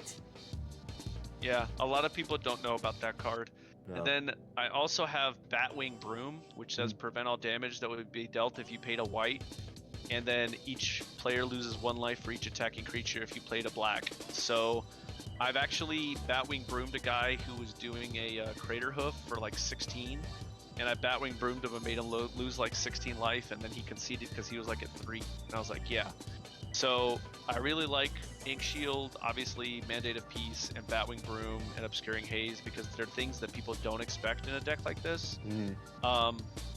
And there's this one card, Angelic Renewal. If any creatures put in your graveyard from play, you can sacrifice this and put the creature back into play. So the deck tech here is if I have Anixthea out with this, if she dies for whatever reason, I sacrifice this, I bring her back, and she'll bring this back on ETB anyway, or something else. So much recursion. That's crazy. Yeah, I enjoy recursion decks a lot. The same thing happens with Sterling Grove. If I sack it and I search for something, I just get it back. If I can copy the Eldest Reborn, or anything like that, like Binding of the Titans, the one that destroys when it ETBs and then ramps me, a Binding of the Old Gods. If I can copy these, I pretty much can control the board. Those are just uncommons, dude. Yeah, they're very good though. Like the first part of each of them is like very good. It destroys something or makes you sacrifice, and then it makes you discard, and then I ramp. And then I get recursion from the 3 on this, so I can bring back a planeswalker or a creature from anyone's graveyard. Yeah. And then the other search I have is Defense of the Heart, which is a proxy because I have assigned one in Dina. Hey, But nothing wrong with that. I'll get Demon of Fate's Design and like Ondu Spirit Dancer. So Ondu Spirit Dancer says when an enchantment ETBs, I can make a token copy of it. I can only do it once per turn. So for whatever reason, if there's an enchantment that ETBs under anyone else's turn, I can make a copy of it on my turn. And this guy lets me cast enchantments by paying life, and I can sacrifice enchantments. So he's like an all-star. He has flying trample. He can sacrifice enchantments so I can bring them back. I can cast things with my life. This is like an all-star card. That is neat. That's precon too. Yeah. And then I have Seal of Cleansing and Seal of Removal, so those are really good and they come back. I have Greater Good in case you want to wipe. I'm going to draw a bunch of cards and put them in my graveyard anyway, so that helps me. And it's an enchantment. I have Archon of the Sun's Grace. Classic. And then, yeah, the last game we played, Boon of the Spirit Realm, was really doing work because enchantments were entering and I just kept putting dice on it and nobody did anything about it. Oh, yeah. I was just swinging for like 14. That game, just real quick, I've learned so much, especially since playing with Yuki Yoshi and last week Dan on the feature. Just all the people I've met online have helped me improve my deck's interactions to stop you guys. Because you're right, no one did anything to do that. If I had more options, I could have. The internet will teach you because they don't care, right? You're not your friends. They're looking to win. Oh, and Orm's Chant, I forgot about that. No, I one. agree with You that. can't cast spells. Like, Speaking they'll of. teach you to play way better. Way better. Yeah. And then, where's the other one? The Ajani's Chosen. So the Ajani's Chosen and the Archon of Sun's Grace, they both say on ETB, this guy makes Flying Pegasi with lifelink, and this guy makes 2/2 white tokens. So they're ramping me every time I'm playing an enchantment. Not even playing, every time an enchantment enters. So if Anarchia enters, I make a token. If she attacks, I make a token in addition to the other token. So this is the stuff that like it overwhelms. So this is weak to like multiple board wipes. If you make Anarchia cost like 9 or something somehow, I'm gonna have a hard time. Oh wow. I took Elvish Archivist out and I took Springheart Nantuko out because I was like, okay, I'm playing this guy, then I have to depend on a land drop. Then I have to pay 2 to make a token of whatever I put him on. So and then when the creature dies, he just becomes a 1/1. Yeah. So I thought I would try him out, but he's not doing much for me. And so I took him out. Yeah. And I'm still debating on the Elvish Archivist. I might put it back in. What does Elvish Archivist do? Whenever an artifact enters the battlefield under my control, put 2 counters on this. And whenever an enchantment comes under my control, draw a card, but they each only happen once per turn. Okay. And I only have 1 artifact in this deck, and it's Soul Ring. Everything else is creatures or enchantments. It's a very enchantment-heavy deck. I feel like these two are really negative synergy, just because they're gonna fill space, you know. Yeah, that's why I was comfortable with cutting it. This is okay. The once per turn thing, if I don't have anything to cast, it's okay. Yeah. But I have other things that say on cast and ender that are just better than this. The only thing that's good about this is almost an Argothian Enchantress, but once per turn. It's almost. But I have the Argothian, so it's like, why even have this? Yeah. I mean, for redundancy, sure, but I have the Enchantress's Presence and other stuff too. It's a fun deck. Damn. So that's the deck. That's all. That's the whole build, huh? Yeah. That was mostly, mean. You know, Sithis, gain a life, draw a card. Okay. Here's the Opalescence, Heroic Intervention. Shout out. Read the Bones, because Read the Bones is amazing. Mirari's Wake, because that's amazing. Yeah. Yeah, but it's pretty much like, I know you're going to come after me, so I have to stop that, but I also want to come after you. And Starfield of the Nyx is actually a second Opalescence here. So, for 1 more mana, I actually get to bring an enchantment back into play. And I was doing that one game. I You was were like, every okay, upkeep. well, yeah, every upkeep I was bringing it back. And so, as long as I control 5 or more enchantments, each other non-aura enchantment is a creature in addition. This says all of them. Each other global enchantment. So that means also non-aura, because I'm sure they eroded that. Oh yeah. So these are effectively the same card. This just has a bonus. So if I have it with Parallax, I can do the same thing with Starfield as Opalescence, as long as I control 5 Parallax Wave, right? Yeah. That would be mean. That would be awesome. You don't have Parallax Wave in here though, right? No, I do. Oh. Yeah, it's in here. Yeah, it's in there. Let me pull it out. I have Sphere of Safety also, which also did work that game, but Yeah. here's the beat up Parallax Wave. But yeah, they work real good together. Wow, cool, dude. Yeah, and I think this was like $10 when I bought it. This was like $10 when I bought it. So I think I upgraded the deck. Now it's CEDH because of the prices, bro. Well, yeah. I mean, if you don't count the Argothian, because I didn't buy it, that was a gift for my bro. I mean, it's a $40 card though, so I guess you could count that if you wanted to put it in the deck list, right? If you were gonna copy it completely, that's $40. This is 50, 60. The Sphere of Safety was a secret lair I bought because I love Johanna's boss art, so that was 50, and I put a couple of those cards in here. I'd say you can upgrade this. Even if you didn't want to do that, if you didn't want to spend $100, you could make this deck like super fucking mean for like $30 in upgrades. Oh my god. This is just all precon too. Most of it is precon. Every precon I take, I do cut the land amounts because they do like 39 lands, and that's just too much. That is too much, yeah. But it's probably on purpose to help get like building, you know? Yeah. And so I cut like 6 lands and I go to 33 or 34. If it's not green, 35. And then if I'm really greedy, like I'm playing high power, like Muldrotha only has like 32 lands. Wow. I think my Elf Ball deck only has like 29 because it's Elf Ball and it doesn't care. But this is fun. It can be a slow burn. It depends on what you get. But a lot of my decks are like this too, though. Like it's like, do you have interaction? And if the answer is no, you're gonna have a bad time. Exactly. And that's what I was getting to my point. Like the internet will teach you. I started running more interaction when I played games online because people were murdering me, and I started having to play better because people were ruthless because they were coming into tables and they were looking to win. Yeah. And I'm not saying they were CDH decks, but the mentality of like I'm here to win a game was definitely there. Oh yeah, you're virtual. It's not as in person as it should be, and even the nicest people who are like, "Hey, I'm here to win. Let's be friends." That's most of the people that's like almost all the people in the Magic the Gathering division of the Pack Boys community. It's all people I met who were just like taught me stuff. Were playing bogus cards, but weren't like sore winners, and were just like people that had, like we've been saying, just vast knowledge. And hearing you say that's kind of funny. It's like now I'm going through it. Yeah, you will.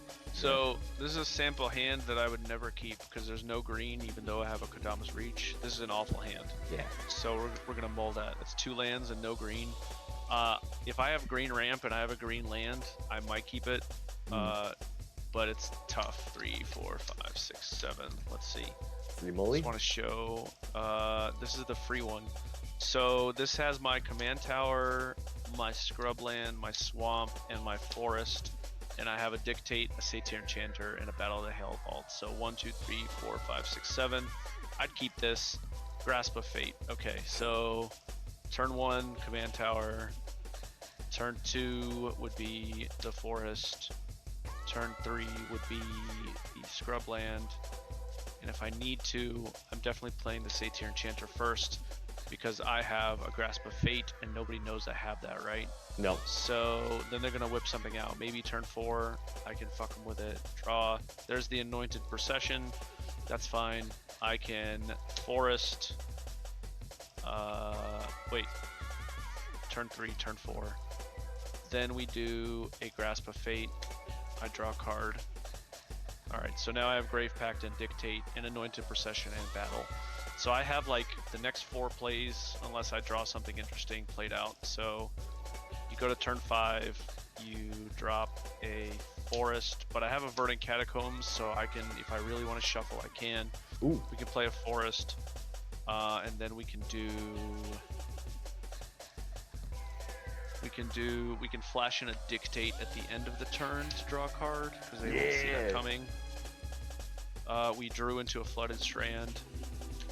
We can draw a card, and okay, so I drew an Indatha Triome, which I don't want to do right now. I actually want to crack one of my fetches and get a land, and the reason I want to do that is because I want to play my 6-drop which is the Battle of the Hell Vault.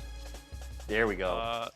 And then I draw a card for casting, and I get a Plains 3/4. So turn 6, I'm looking okay. Maybe I'm getting swung at, but I really don't care. But I'm not a super threat, but I am being annoying by exiling stuff, right? Yeah. So draw a card. This goes to 2. So at this point, I want to whip out Anointed Procession, because next turn I'm going to make an Avacyn token, which I'll make 2 of. One will die. This will die, but I'll play an Ecthea to bring it back, and then I'll have 2 Battle of the Hell Vaults to make it like super disgusting. So we play that, you draw a card, I get a Seal of Primordium. I'm gonna cast the Seal of Primordium, draw a card. 1, 2, 3, 4, 5, 6, Now you got 7. defense. Now I have defense. I have a Greater Good that I drew into now, so cool. I untap, I draw a card, I have an Obscuring Haze. Battle of the Hell Vault goes to the graveyard. I make 2 Avacyns, one of them dies immediately. But here's my 8/8 Flying Vigilance Indestructible. I don't really need a land right now, so I'm going to play this in Dotha Triome tapped. I have 6 mana to work with. In my hand, I don't really have anything to cast besides Ecthea or Obscuring Haze or Greater Good if I really need, but I don't. So I'm going to want to go for Ecthea 100%. So because I'm doing that, I cast her. She will enter. Battle of the Hell Vault would come in, but I'll make another one because of Anointed Procession. So now I've exiled 2 things from each player. So at this point, they're not going to have a good time. No. And then I draw a card for Satyr Enchanter, which is a culling ritual. And next turn, if I really want, I can blow excuse me, everything up. But I might not. 1, 2, 3, 4, 5, 6, 7, 8.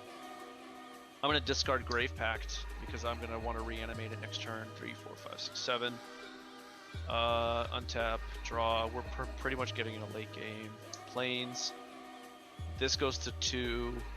I'm going to want to cast Greater Good because I'm going to want to sack the 8-drop in a second. I'm going to draw a card. And this is way late game. We're at probably like what, turn 7? 1, 2, 3, 4, 5, 6, 7, 8. So Okay. turn 8, someone should be getting marked at some point, right? Yeah. Then at that point, if I want, I can cast Krufix's Insight, reveal the top 6. 1, 2, 3, 4, 5, 6. That's kind of a whiff because I missed my Ink Shield and I missed my Mandate of Peace for that. That's the risk you take.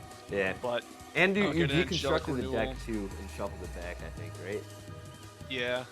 But I get 3. I get Angelic Renewal, Binding of Titans, and Enchantress's Presence. So if I want those, I can have them back. And then at that point, I would... Let's see, I've played 3 things. If I want Seal of Primordium back, I can sack it, blow something up, and bring it back. Or I can bring back Grave Pact.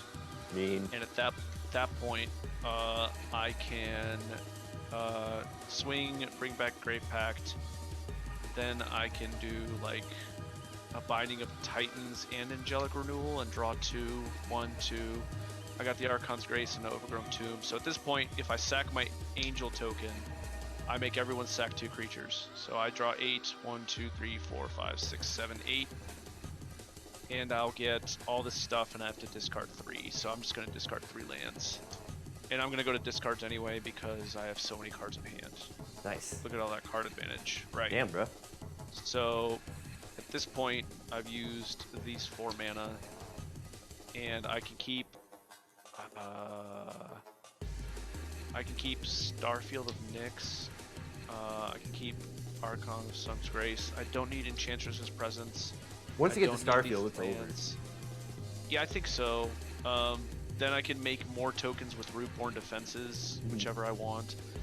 And then once the next the battle goes to whatever, I'll make 2 Avacyns. One of them will die, so everyone has to sack 2 creatures anyway. Damn. And yeah, so if no one's doing anything about this, every turn I'm outvaluing the board unless they wipe. And then I get what you're saying. A board wipe would like really hurt you, especially if your enchantments or creatures by that point, it would really hurt Right. you. But the second one would just fully end the game. Yeah. Oh. And that's the thing. Like I have to look at like the wipes that I was getting that one game were at opportune times too. Yeah. I was like, okay, board wipe, and Dan did not care because his commanders were so cheap. Like I'm starting with 5, and that's the thing, man. You start off with 5, you gotta go 7 the second time unless you have recursion of some sort. It's Yeah. tough. And putting an artifact stuff for protection into an enchantment deck is kind of maybe off synergy or maybe hitting things. I think you could find a balance. The deck is powerful though, and it does hit. And you got all the cards you need. My only recommendation, finding you already do have a tutor, but maybe adding an idyllic so you can get straight into like an opalescence. Something that's gonna let you get into hitting the opalescence play, or your whip silk and Setestian champion. You know, one of those two plays. Yeah, the lack of tutors is on purpose. Yeah, I mean it would be broken otherwise. I get it. Yeah. The lack of tutors is totally on purpose. Like my tryhard deck, Muldrotha has Vampiric Tutor, Intuition, Demonic Tutor. I'm thinking about putting Realms Uncharted back into it. Like there's a bunch of stuff that like it has like a Urza Saga, which even if I put that in here, the only thing I could get is like a Soul Ring, so I don't even put that in there. The only thing that I would want to put in here that would be stupid and people would not like is probably a Sarah Sanctum. It's like a $250 card though. Yeah, that'd be funny. Yeah, it's not worth it to me. Like I own reserve list cards, but I only put them in like I buy them with like I have like 5 decks that can do Golgari, so my Bayou goes into like 5 decks. That's like efficiency to me. Like if I bought a Sarah Sanctum, it would be only for this deck. Okay. Well, And Dan, it wouldn't even be worth it. Shout out Dan. We keep bringing up the boy Dan, but I think we're all remember his Lord of the Rings food deck. Yeah. Pack Boys, we all been playing cards together lately the last couple of days. It's getting to know each other, so it's been really fun. Going Master 420, him and his boys, I was playing with him. They're some new beginner players too in the community. Just getting to meet everyone and seeing their play styles has been really funny. And mixing personalities together. We had a game with the boys, and he brought out a deck that I think we need to get on in the next segment for next time. I won't get too much into it, but it is a cool deck. It was really fun. That being said, Kyoshi, really appreciate you for coming on the segment and bringing out the deck, explaining it, bringing the physical cards too. I think was a really great option. It's how Deck of the Week originally started when I did it with my like IRL friends. So this was a good throwback to an old school segment for the show. So thank you, bro. Thank you. Time. All right, segment ended. That is the magic portion of the stream. We have hit the first hour. Kyoshi, at this point, my guest of honor. You can hang. We can play Final Fantasy IX. You got a dip, no big deal. But I just want to let you know what the programming is. We're going back into straight streamer mode here. Man, I'll watch you for like 20 minutes before I bounce. Okay. I'm just gonna take a quick BRB, get the PlayStation turned on. It'll be like 1 minute.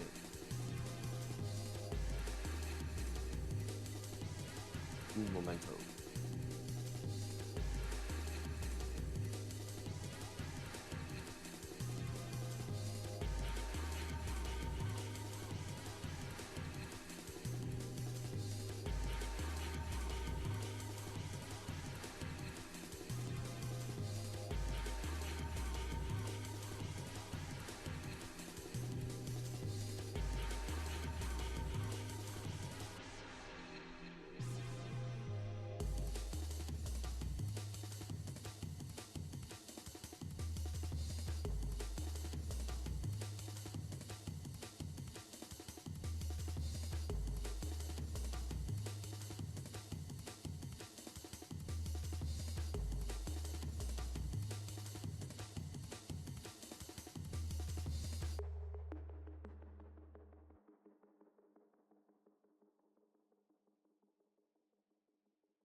Good, dude. Doing a birthday party for my kid tomorrow, so that's gonna be fun.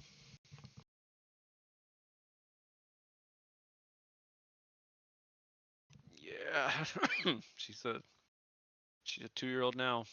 She's wild, dude.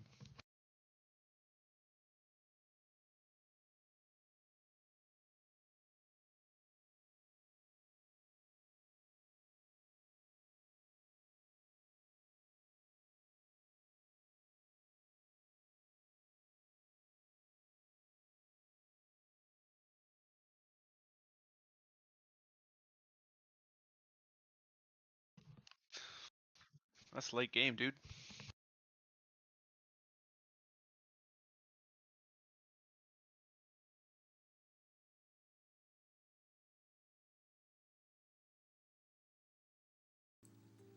And I was muted on the stream, but me and you were talking the whole time. That was really funny. But we're back, guys. Welcome in.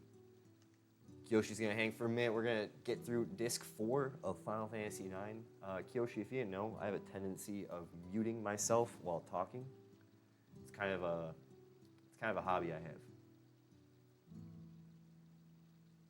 I won't hold it against you. Yeah, dude, monitoring and doing like hosting and just being on, it's tough. My streamer homies, we all know. We've talked about this so many times. It's just really funny though when it happens. You try your best not to let shit happen, and then it just starts flying. And you're like, oh fuck, it's all over the place. All right. Moving forward, moving the damn thing. This is just gonna be a lot of cutscenes. I ended up beating like this like boss who ended up becoming like an evil boss. I don't know, some weird shit just happened. I gotta hide a bunch of shit on the Discord because I'm doing monitoring while talking and holding it down as always. This is how you do it, Kyoshi. You gotta fake it till you make it, my guy. Yeah, that's a real thing, man. They say that when you date too. I don't have to date anymore, so that's nice.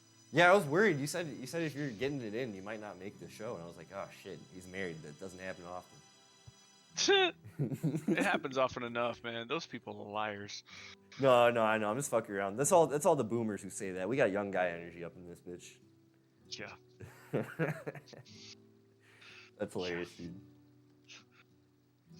That's ridiculous. I feel bad for those folks. That's like the old 1950s joke people, you know, where they have the mom and dad sleep in separate beds. That's how my grandparents slept. It's kind of funny. It's weird.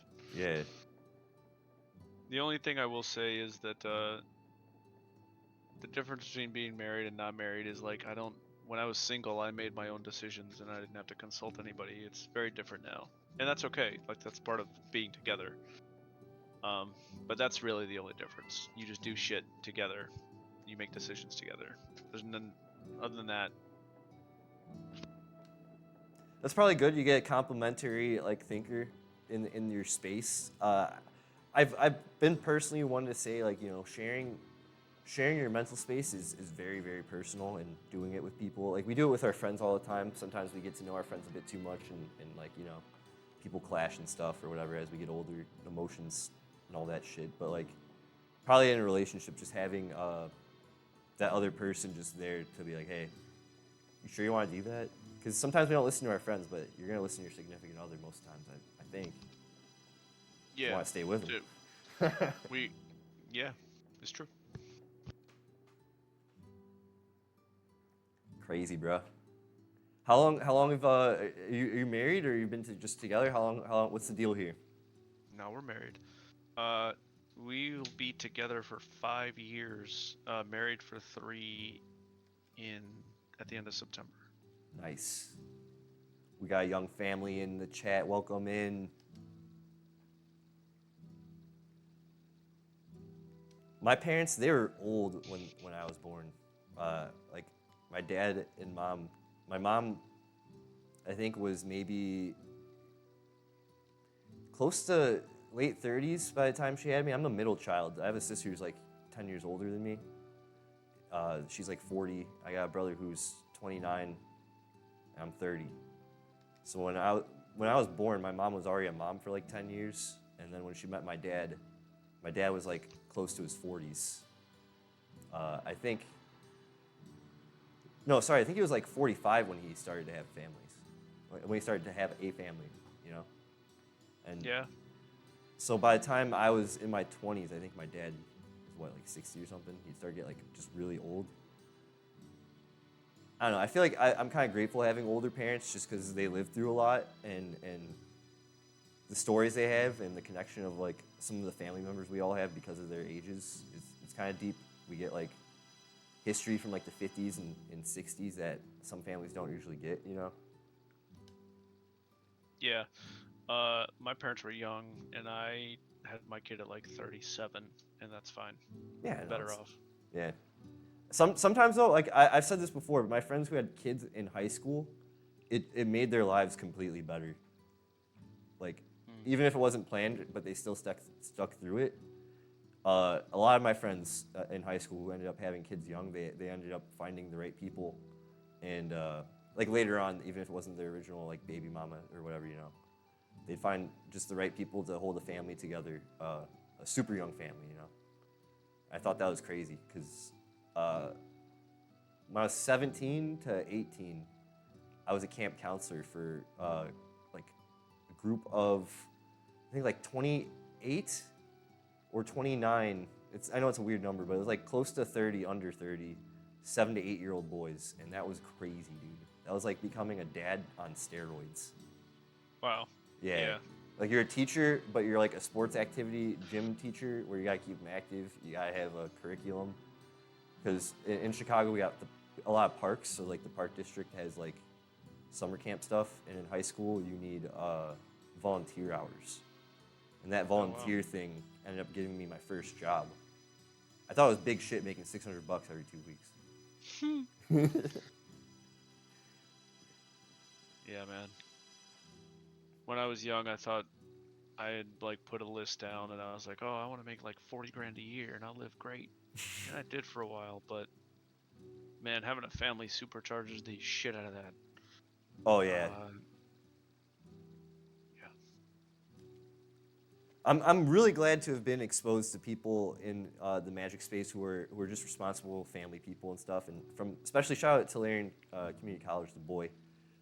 His Discord's where I met you, and just a lot of the people we've been getting into games. Most of the Magic scene's honestly older cats, but I've noticed in spell table, just the spell table, I find a lot of younger people, like Gen Z people and stuff, getting into Magic, and they have different brains where they're kind of like, I keep getting in games where I'm playing against people where I'm like, yo, you know a lot. How long have you been playing? Well, only like 4 months. I'm like, whoa, that's crazy. Yeah. I started in '98, and I quit in like '02 when I came back in like 17 or 18. So I missed a lot.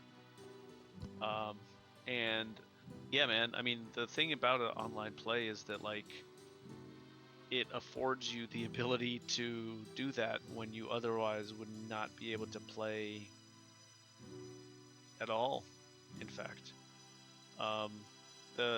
My ability to be able to go online and late night when everyone's asleep and just bang out a game or two, only because the internet exists. I might go to the LGS like once a month. If I'm lucky, twice a month, and that's like for 4 hours at a time. Yeah, that was Out of my 30 LGS. days. My LGS is like primarily all like middle-aged dads who are old school gamers, you know, like tabletop gamers, and they only make it if the store is doing stuff after work hours on a weekday, nothing weekends and stuff, because they got families. Yeah.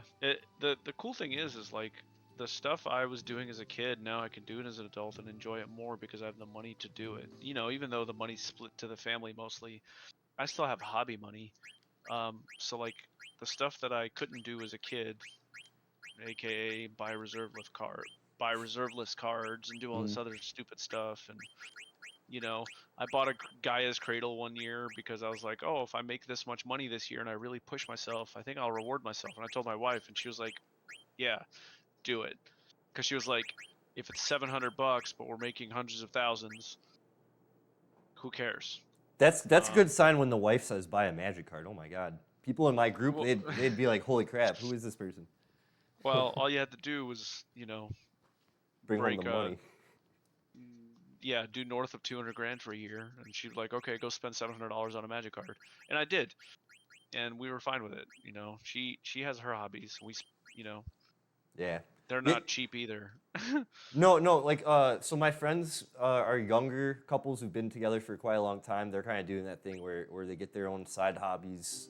Like, a lot of the dating phase, it seems like it's over, or if it is, it's going out with other couples, Mm-hmm. So it seems like a lot of my friends are getting, a lot of them separately are finding side hobbies that they share or hobbies they could do in the same room but aren't mutually the same. And I think it's just like team building. I don't know. No, we talk about that. I can do things with my wife being in the room, and she doesn't have to be doing the same thing as I am, but we can do it near each other. We like being alone, and we like being at home. And lucky for both of us, we both like doing it next to each other. You guys are gonna go far, bro. It's gonna be a long, healthy relationship, bro. Good. Yeah. I'm really happy to meet you, bro. So I'm big on another side of streaming. It's Marvel Snap. You guys heard me talk about that. Everyone in there is also like a parent and or like a young parent or like starting their life and stuff. And I don't know. I've been on the internet for a while, but since doing Twitch, it's been really. And I said this at my LGS too, because it was the same thing with Magic cards. Like, I just really appreciate meeting people who have more mature mindsets in childish things. You know what I'm saying? I used to play comic books, or I used to read comic books a lot. So at the comic shop, I was always like the young kid hanging around people who were like 30, 40, to like Gen Xers, and they'd tell you things that like you didn't even know, because the internet even 10 years ago wasn't as crazy as it was now. And I don't know. Well, my whole point is I'm really thankful to go on the internet and find mutual people around the United States and the world that are responsible people, because that keeps me wanting to be like that as a young person,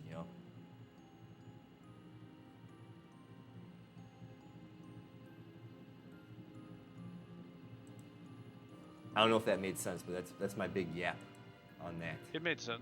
Yeah. Yeah. I'm also trying to read a walkthrough on where I gotta go. So after 7 more cutscenes, need Black Ridge Village and the Invincible. Okay. Rush toward Street. Okay, blah, blah, blah.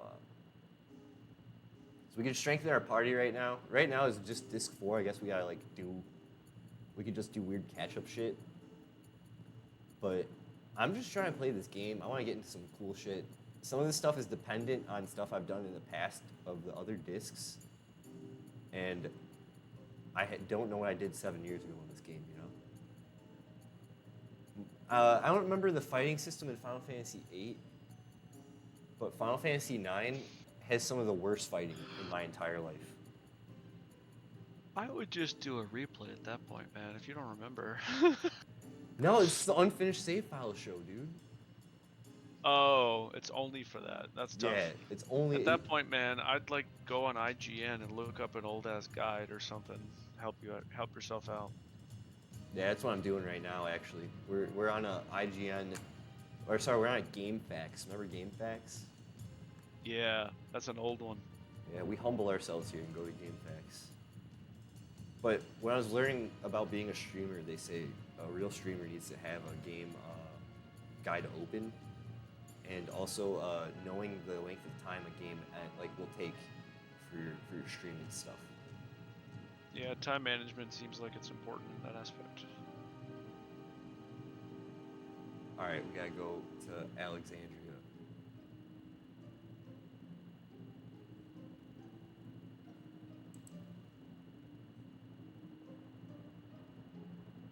All right, we gotta hit up Alexandria. Where the hell is this? Chocobo Forest there. That's cool. I think it's down here. Disc 4 is gonna actually be really short compared to Disc 3. We're just kind of building up our party, doing last-minute things, and then we're gonna get into like a final epic god battle, I guess, is the deal here. But I just gotta get my bearings. It's usually the start of a unfinished save file show is like, get your bearings and then get into the rhythm each week. Previously, have you ever played Parasite Eve? No.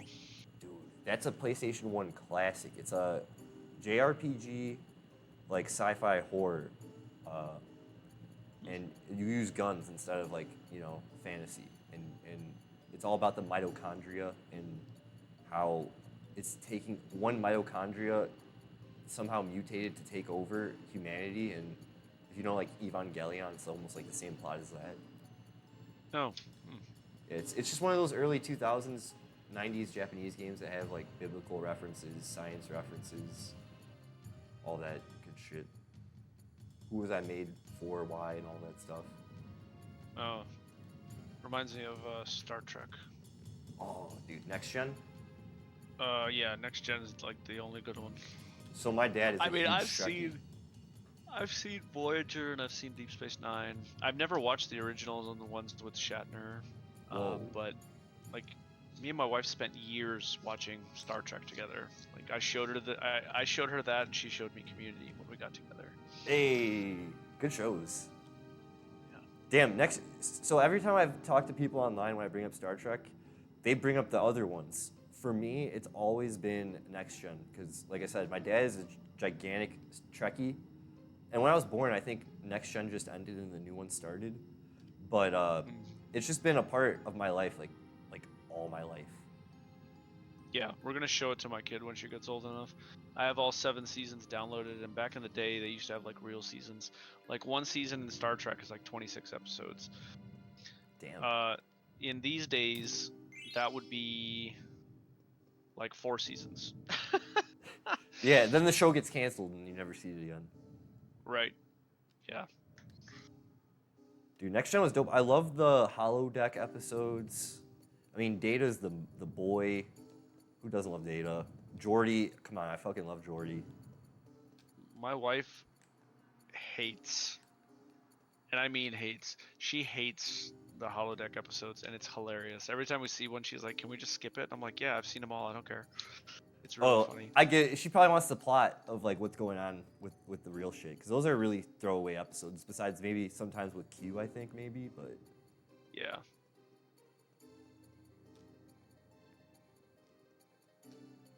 I'm just talking to the boys, seeing what we gotta do. Sometimes, so my dad also, he got me into playing RPGs. Like when I was born playing Doom, Age of Empires 2, and Warcraft 2. Oh, dude. Age of Empires. Yeah. Yeah, dude, that was my shit. I was like 6 years old, maybe even 5 years old playing that fucking game, bro. I promise you. And like amazing. Sonic the Hedgehog, and yeah, like talking to parents now when they say they don't want to expose their kids to the internet or certain games and stuff. I'm like, that's fair. That's fair. But I'd like to say I am an example of what happens if you get exposed to the internet early. But I don't think it's something that should happen, especially more now than ever. But back in the day, dude, early 90s gaming on a PC was like the way it should have been. Yeah. Where was it? 2, 3, 4, 5, 6, 7. My parents gave me SNES when I turned 7, and they turned me into a gamer. Whoa. Honestly. Yep. That's when it started, dude. Yep. I mean, that's truthfully the consoles, Super Nintendo. What's the Super Nintendo game you remember? It's probably like Mario, right? Yeah, it was Mario, dude. Yeah, of course. I mean, what else would it be at that point? It was definitely Mario. I enjoyed it a lot. A lot. I thought it was the coolest thing, and that's part of the reasons why they gave me that, because I was playing with I don't know how to explain this. We got like adopted by an American family when we came to America. Okay. In the sense that they were like our Hosting they you? were like, no, we didn't live with them. They just helped us with stuff because we came as refugees. It was like a religious group, and they were like, here's your family, and they like helped us do stuff. Whoa. And so I went to this guy's house, and they like, to say they were wealthy is like an understatement, but the kid was playing NES and he was playing Mario, and all I wanted to do was play Mario. That's it. That's all I wanted to do. And Hit the so, controls, sorry. no, you're good. I would play Mario, and so my parents were like, "All right, fine, we'll get him a," and they didn't tell me. They just were like, "Here you go," and so they kind of ruined it for me because I was like, after that, I was like, I'm never not gonna game ever again. Yeah, it's always gonna be. You're always gonna be wanting it. It's always gonna be games. Yeah. Yeah. I loved it. I bought gaming laptops. I'm on my third laptop since I was a kid, since I graduated high school. Well, second gaming laptop, but like fourth overall because I enjoy them. I don't like desktops. They are a large footprint. But yeah, they did it for me, man. I'm sure your parents had a hand in you being a gamer. Like, I mean, Doom. That's a classic. But yeah, my dad, and then because I had an older sister when PS2 came out, my mom, my dad, and my sister and her boyfriend all played Gauntlet 2 Gauntlet Dark Legacy, which is the second one. But Dude. Whatever. Yeah, so I kind of got exposed to that. The game that me and my cousin, and I'm like 6 years older than him, played for hours on end. I actually played Magic with my cousin, too. The game that we played back when we were kids for hours and hours was Tekken 3. That was our, like, he would be like enraging, because I'd have days where he couldn't beat me, and he'd have days where I couldn't beat him, and we would just, like, we just sit there and play for like hours, and just hang out and have a good time. Damn, that's. I've never played Gauntlet. Dude, I'm surprised. I keep meeting people who haven't. Mostly on the internet. In real life, I found people who have, specifically because in Chicago, they had an arcade machine in like the Chuck E. Cheese's and stuff, so people remember it. But the Gauntlet Dark Legacy is like the sequel to that game, and it is ridiculous. It's just all the best things you could love about Gauntlet on the best era of gaming, PlayStation 2. It's 4-player with the multi-tap. There's cheat codes, there's different characters, there's secret levels, there's all these collectibles. It just gets way out of hand. It's just a fun time to get like homies together and just jam. I'll look it up. So we gotta equip the buddies I got in my party with wind and water resistance. So I gotta go actually on the ship and actually talk to my party and hook them up with all these ability things. Thanks. So you got some crazy lore. Are you able to talk about that? Like, what do you mean you're a refugee? We came to this country when I was like a kid, from the former part of the Soviet Union. From the what? The former part of the Soviet Union. Oh, when wow. The Soviet Union collapsed. Okay. That's 90s. We came to, 91. We came to Atlanta. Wow, man.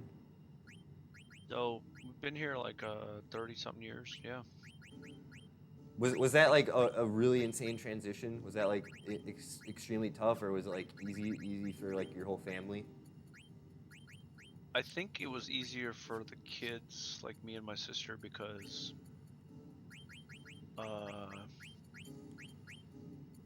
we picked up the language quickly, and we went to school and it was fine. I think it was crazy for our parents because they were young and didn't know the language and had to work jobs that they didn't, it was like weird. Yeah. I think it was harder for them than it was for us. I have friends who, their family came here from Bosnia, Serbia, and stuff in the '90s too. A lot of people in Chicago, from the '90s, just even from former Soviet republics and stuff, all came here. So I have a lot of friends who kind of have like similar stories, but I don't know. When you first said it, I was like, wow, that sounds intense. But now, as we're talking, I'm like, oh yeah, it's just like some of my buddies. Yeah, I think it was more intense for my parents than it was for us. Mm-hmm. I think when I got older, it was different when I started going to public school because it was, I don't know. I think I realized that I wasn't like an American somewhere in public school. Really? Oh, dude, and that was back when we had to sing the Pledge of Allegiance and stuff. School was kind of different for me and you, I feel like, than specifically today. Yeah, I remember doing that. Yeah, I 100% remember doing that. So coming from like a Soviet Union republic and all that, it's probably like that was probably weird. And then maybe people talking to you about if you had to talk to like people about it, maybe that was like different. I've I've heard a few people have similar experiences.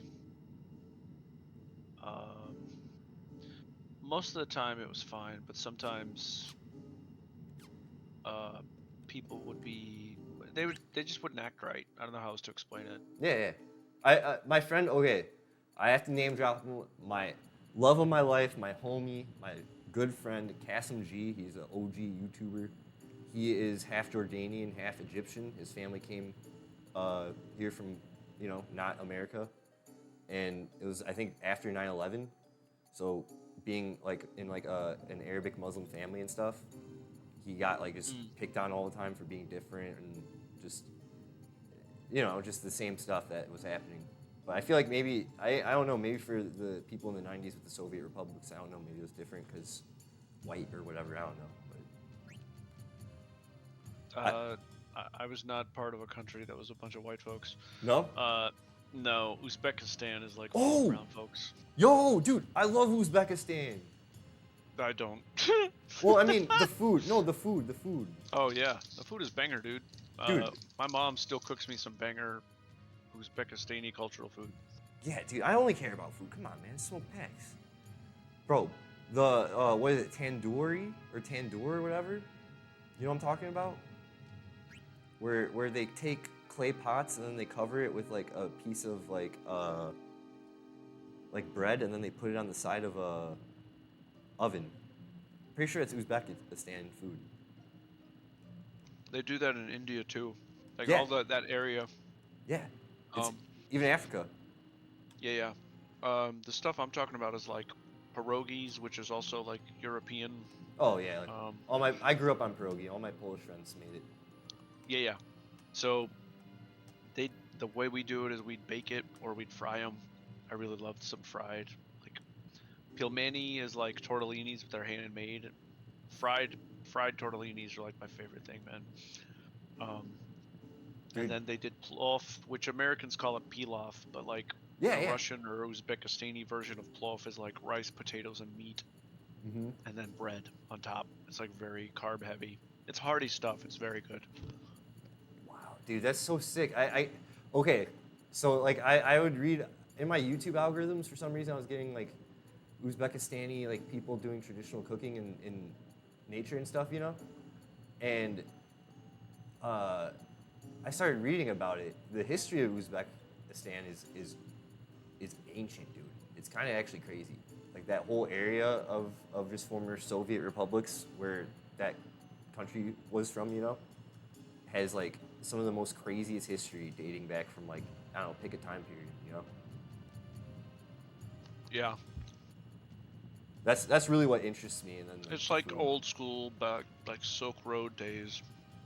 Yeah. So I'm trying to find the life tree on this stupid map. They don't give you like a list. Like if you have you ever played Dragon Quest VIII? No. That is a classic JRPG. Dragon Quest is my favorite video game series of all time. It's Square Enix, and the artist is the guy who did Dragon Ball Z. It's Akira Toriyama on all the art and all the games. There's the fucking games. Wow, that's crazy, dude. Packboy's got lore, guys. Welcome the fuck in.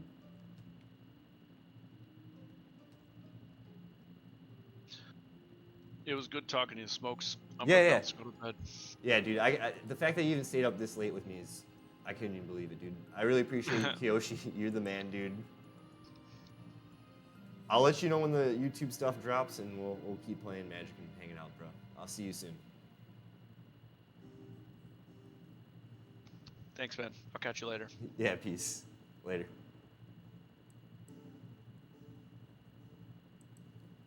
All right, guys. That was Discord member Kiyoshi.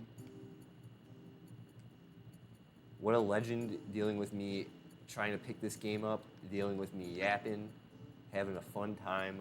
His deck tech was nasty. The Anatheka Hand of Erebos has legs, guys. Be careful. I think he did say it's tourless on purpose, but I do think it has options to go broken even without those. Even with what he has is already broken, let's be realistic. I think we're gonna just get ready to jump in this battle. Just really grateful for all the pack boys coming in, telling their stories, hanging out, submitting deck techs, and just contributing to the fun. We're all part of this together. We're all one big community. It really means a lot.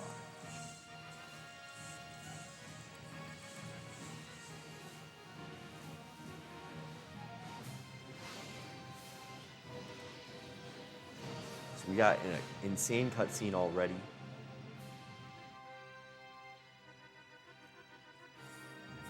I'm gonna drink a pop. That's what we call it around here.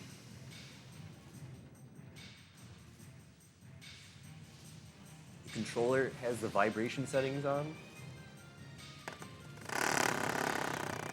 That's it on the table. I have to put it on somewhere it's not gonna make a lot of noise. I guess on this other part of the table. Oh, we're fucked.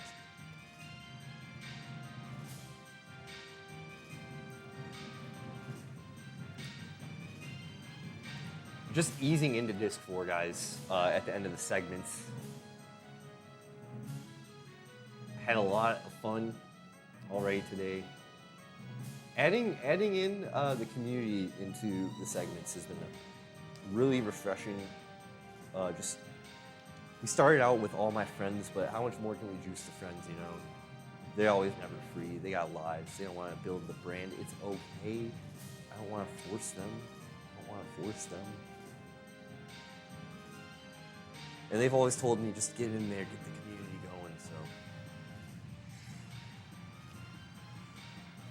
A lot of hard work, a lot of patience, a lot of going crazy in your head. You see how that thing hit the ship? That's me every fucking day.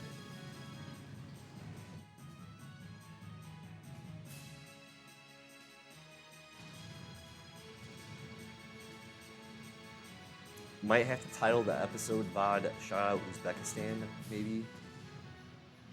I'll think about some titles, don't worry. You're Pluto Knight now, act like one, damn it. Bro, you talking about my romance with one of the main party members? Shut the fuck up.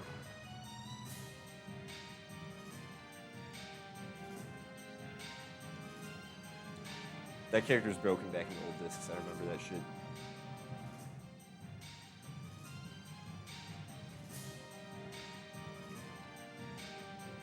Looks like we're gonna deal with a lot of, you know, the huge cutscene after cutscene, getting to the end of the game. Maybe I didn't prepare, right? But we'll see. Give the old college a try.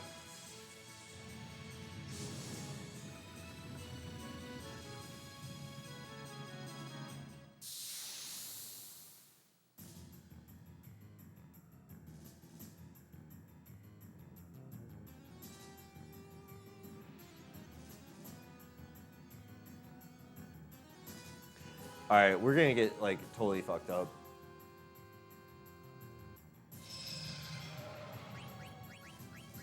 I can't summon shit.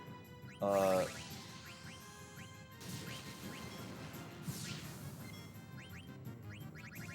starting off really bad. Maybe we could stop it.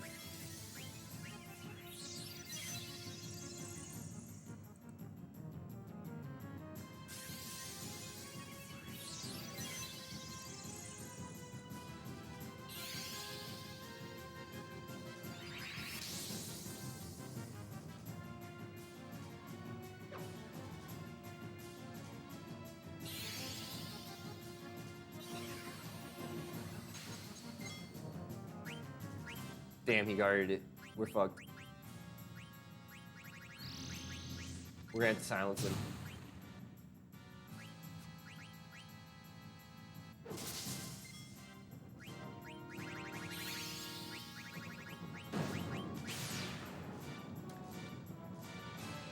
Hell yeah, it worked.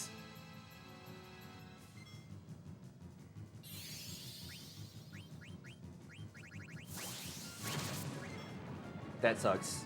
Oh my god, Jaw is fucking dead on the floor. God damn it. Guys, we're getting our feet wet here.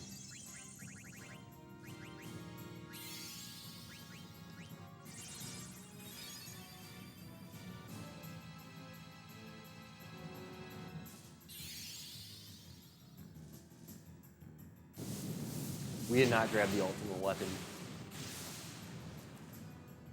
We did not grab the ultimate weapon. We didn't do shit, guys.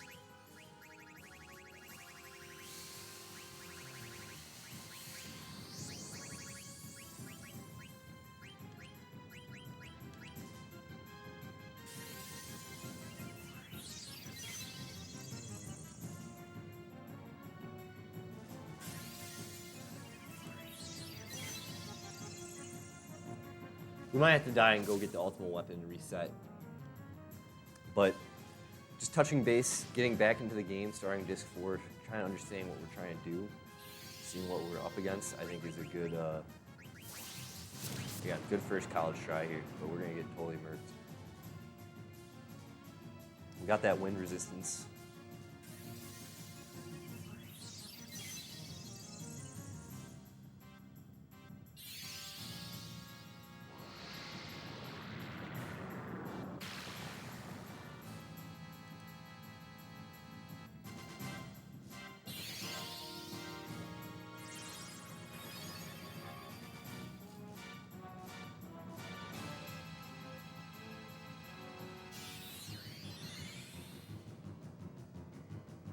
All right, we gotta heal Jaw.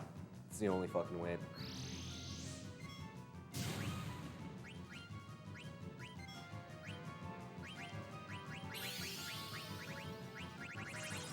The fuck, we don't have any health? We didn't stop at a Moogle shop. We didn't stop anywhere. We deserve to die. But I had fun talking with Kiyoshi and yapping. Pardon me. Learning more about the community, getting to know each other. Just having fun. I like that we're all getting to know one another's deck builds and what to expect. Sort of like a real play group. That's always fun. But I'm about to get mad wiped, yo. There's really nothing I can do about it. It's my own fault.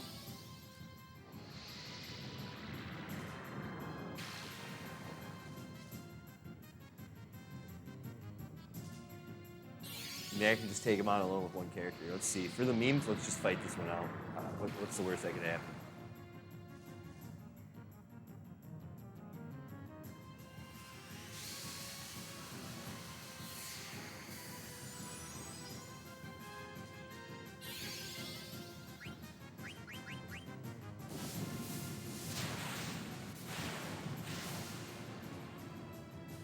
I get what was going on now. All right, so we got annihilated.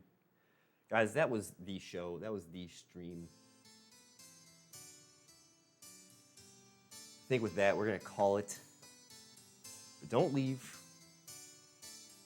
We have the third pack to open here on stream. The Game Over pack. And it's already a banger. I can tell. We got an art card at the beginning. Is it a gold signature? It is not. It is not. Stocking the Pantry by Gina Matarazzo. Follow Gina wherever they're posting their art, please, guys. I'd like to say again, Pack Boys Nation, Plop Dump, Psychor, Yoda Master 420, Kiyoshi, all my young family members out there, all my young family makers, you know what you're doing. Do the damn thing. Keep being you. Old Smoke Packs is gonna have to get there one day. They may look at me like I'm the inspo, but really, you guys are the inspo. Let me tell you. Hidden Grotto enters Surveil, already pretty decent. And it's a filter land. Pretty decent. Thank you for the deck text. Thank you for engaging in the community, everyone. As always. Manifold Mouse has an offspring. At the beginning of combat, target mouse gains your choice of double strike or trample. already good in, you know, any creature type, dex matter type bullshit, you know, changeling. Come on. Oh, hey, we got actually another. We'll look at that in a second. Foil rare though. Valley Might Caller, 1-drop, 1/1. Frog Warrior, Trampler. Whenever another frog, rabbit, raccoon, or squirrel you control enters, put a +1 on this. So already these both. Mouse isn't on here. That sucks. But if we had a changeling deck, everything's everything. This would be pretty broken. Pulls for tonight, I'd say pretty spicy all around. Get those mountains out. So we get the cycle, the full cycle of mountains here.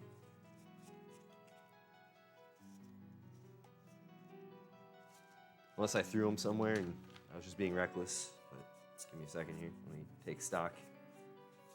Milk the rest of the ending of the show, guys. I put them somewhere. Well, with that being said, I'd like to wish you all good night, good evening. Be safe out there. We'll have the uploads on the YouTube cut and dry. What more can I say? Be safe. Love you. Goodbye.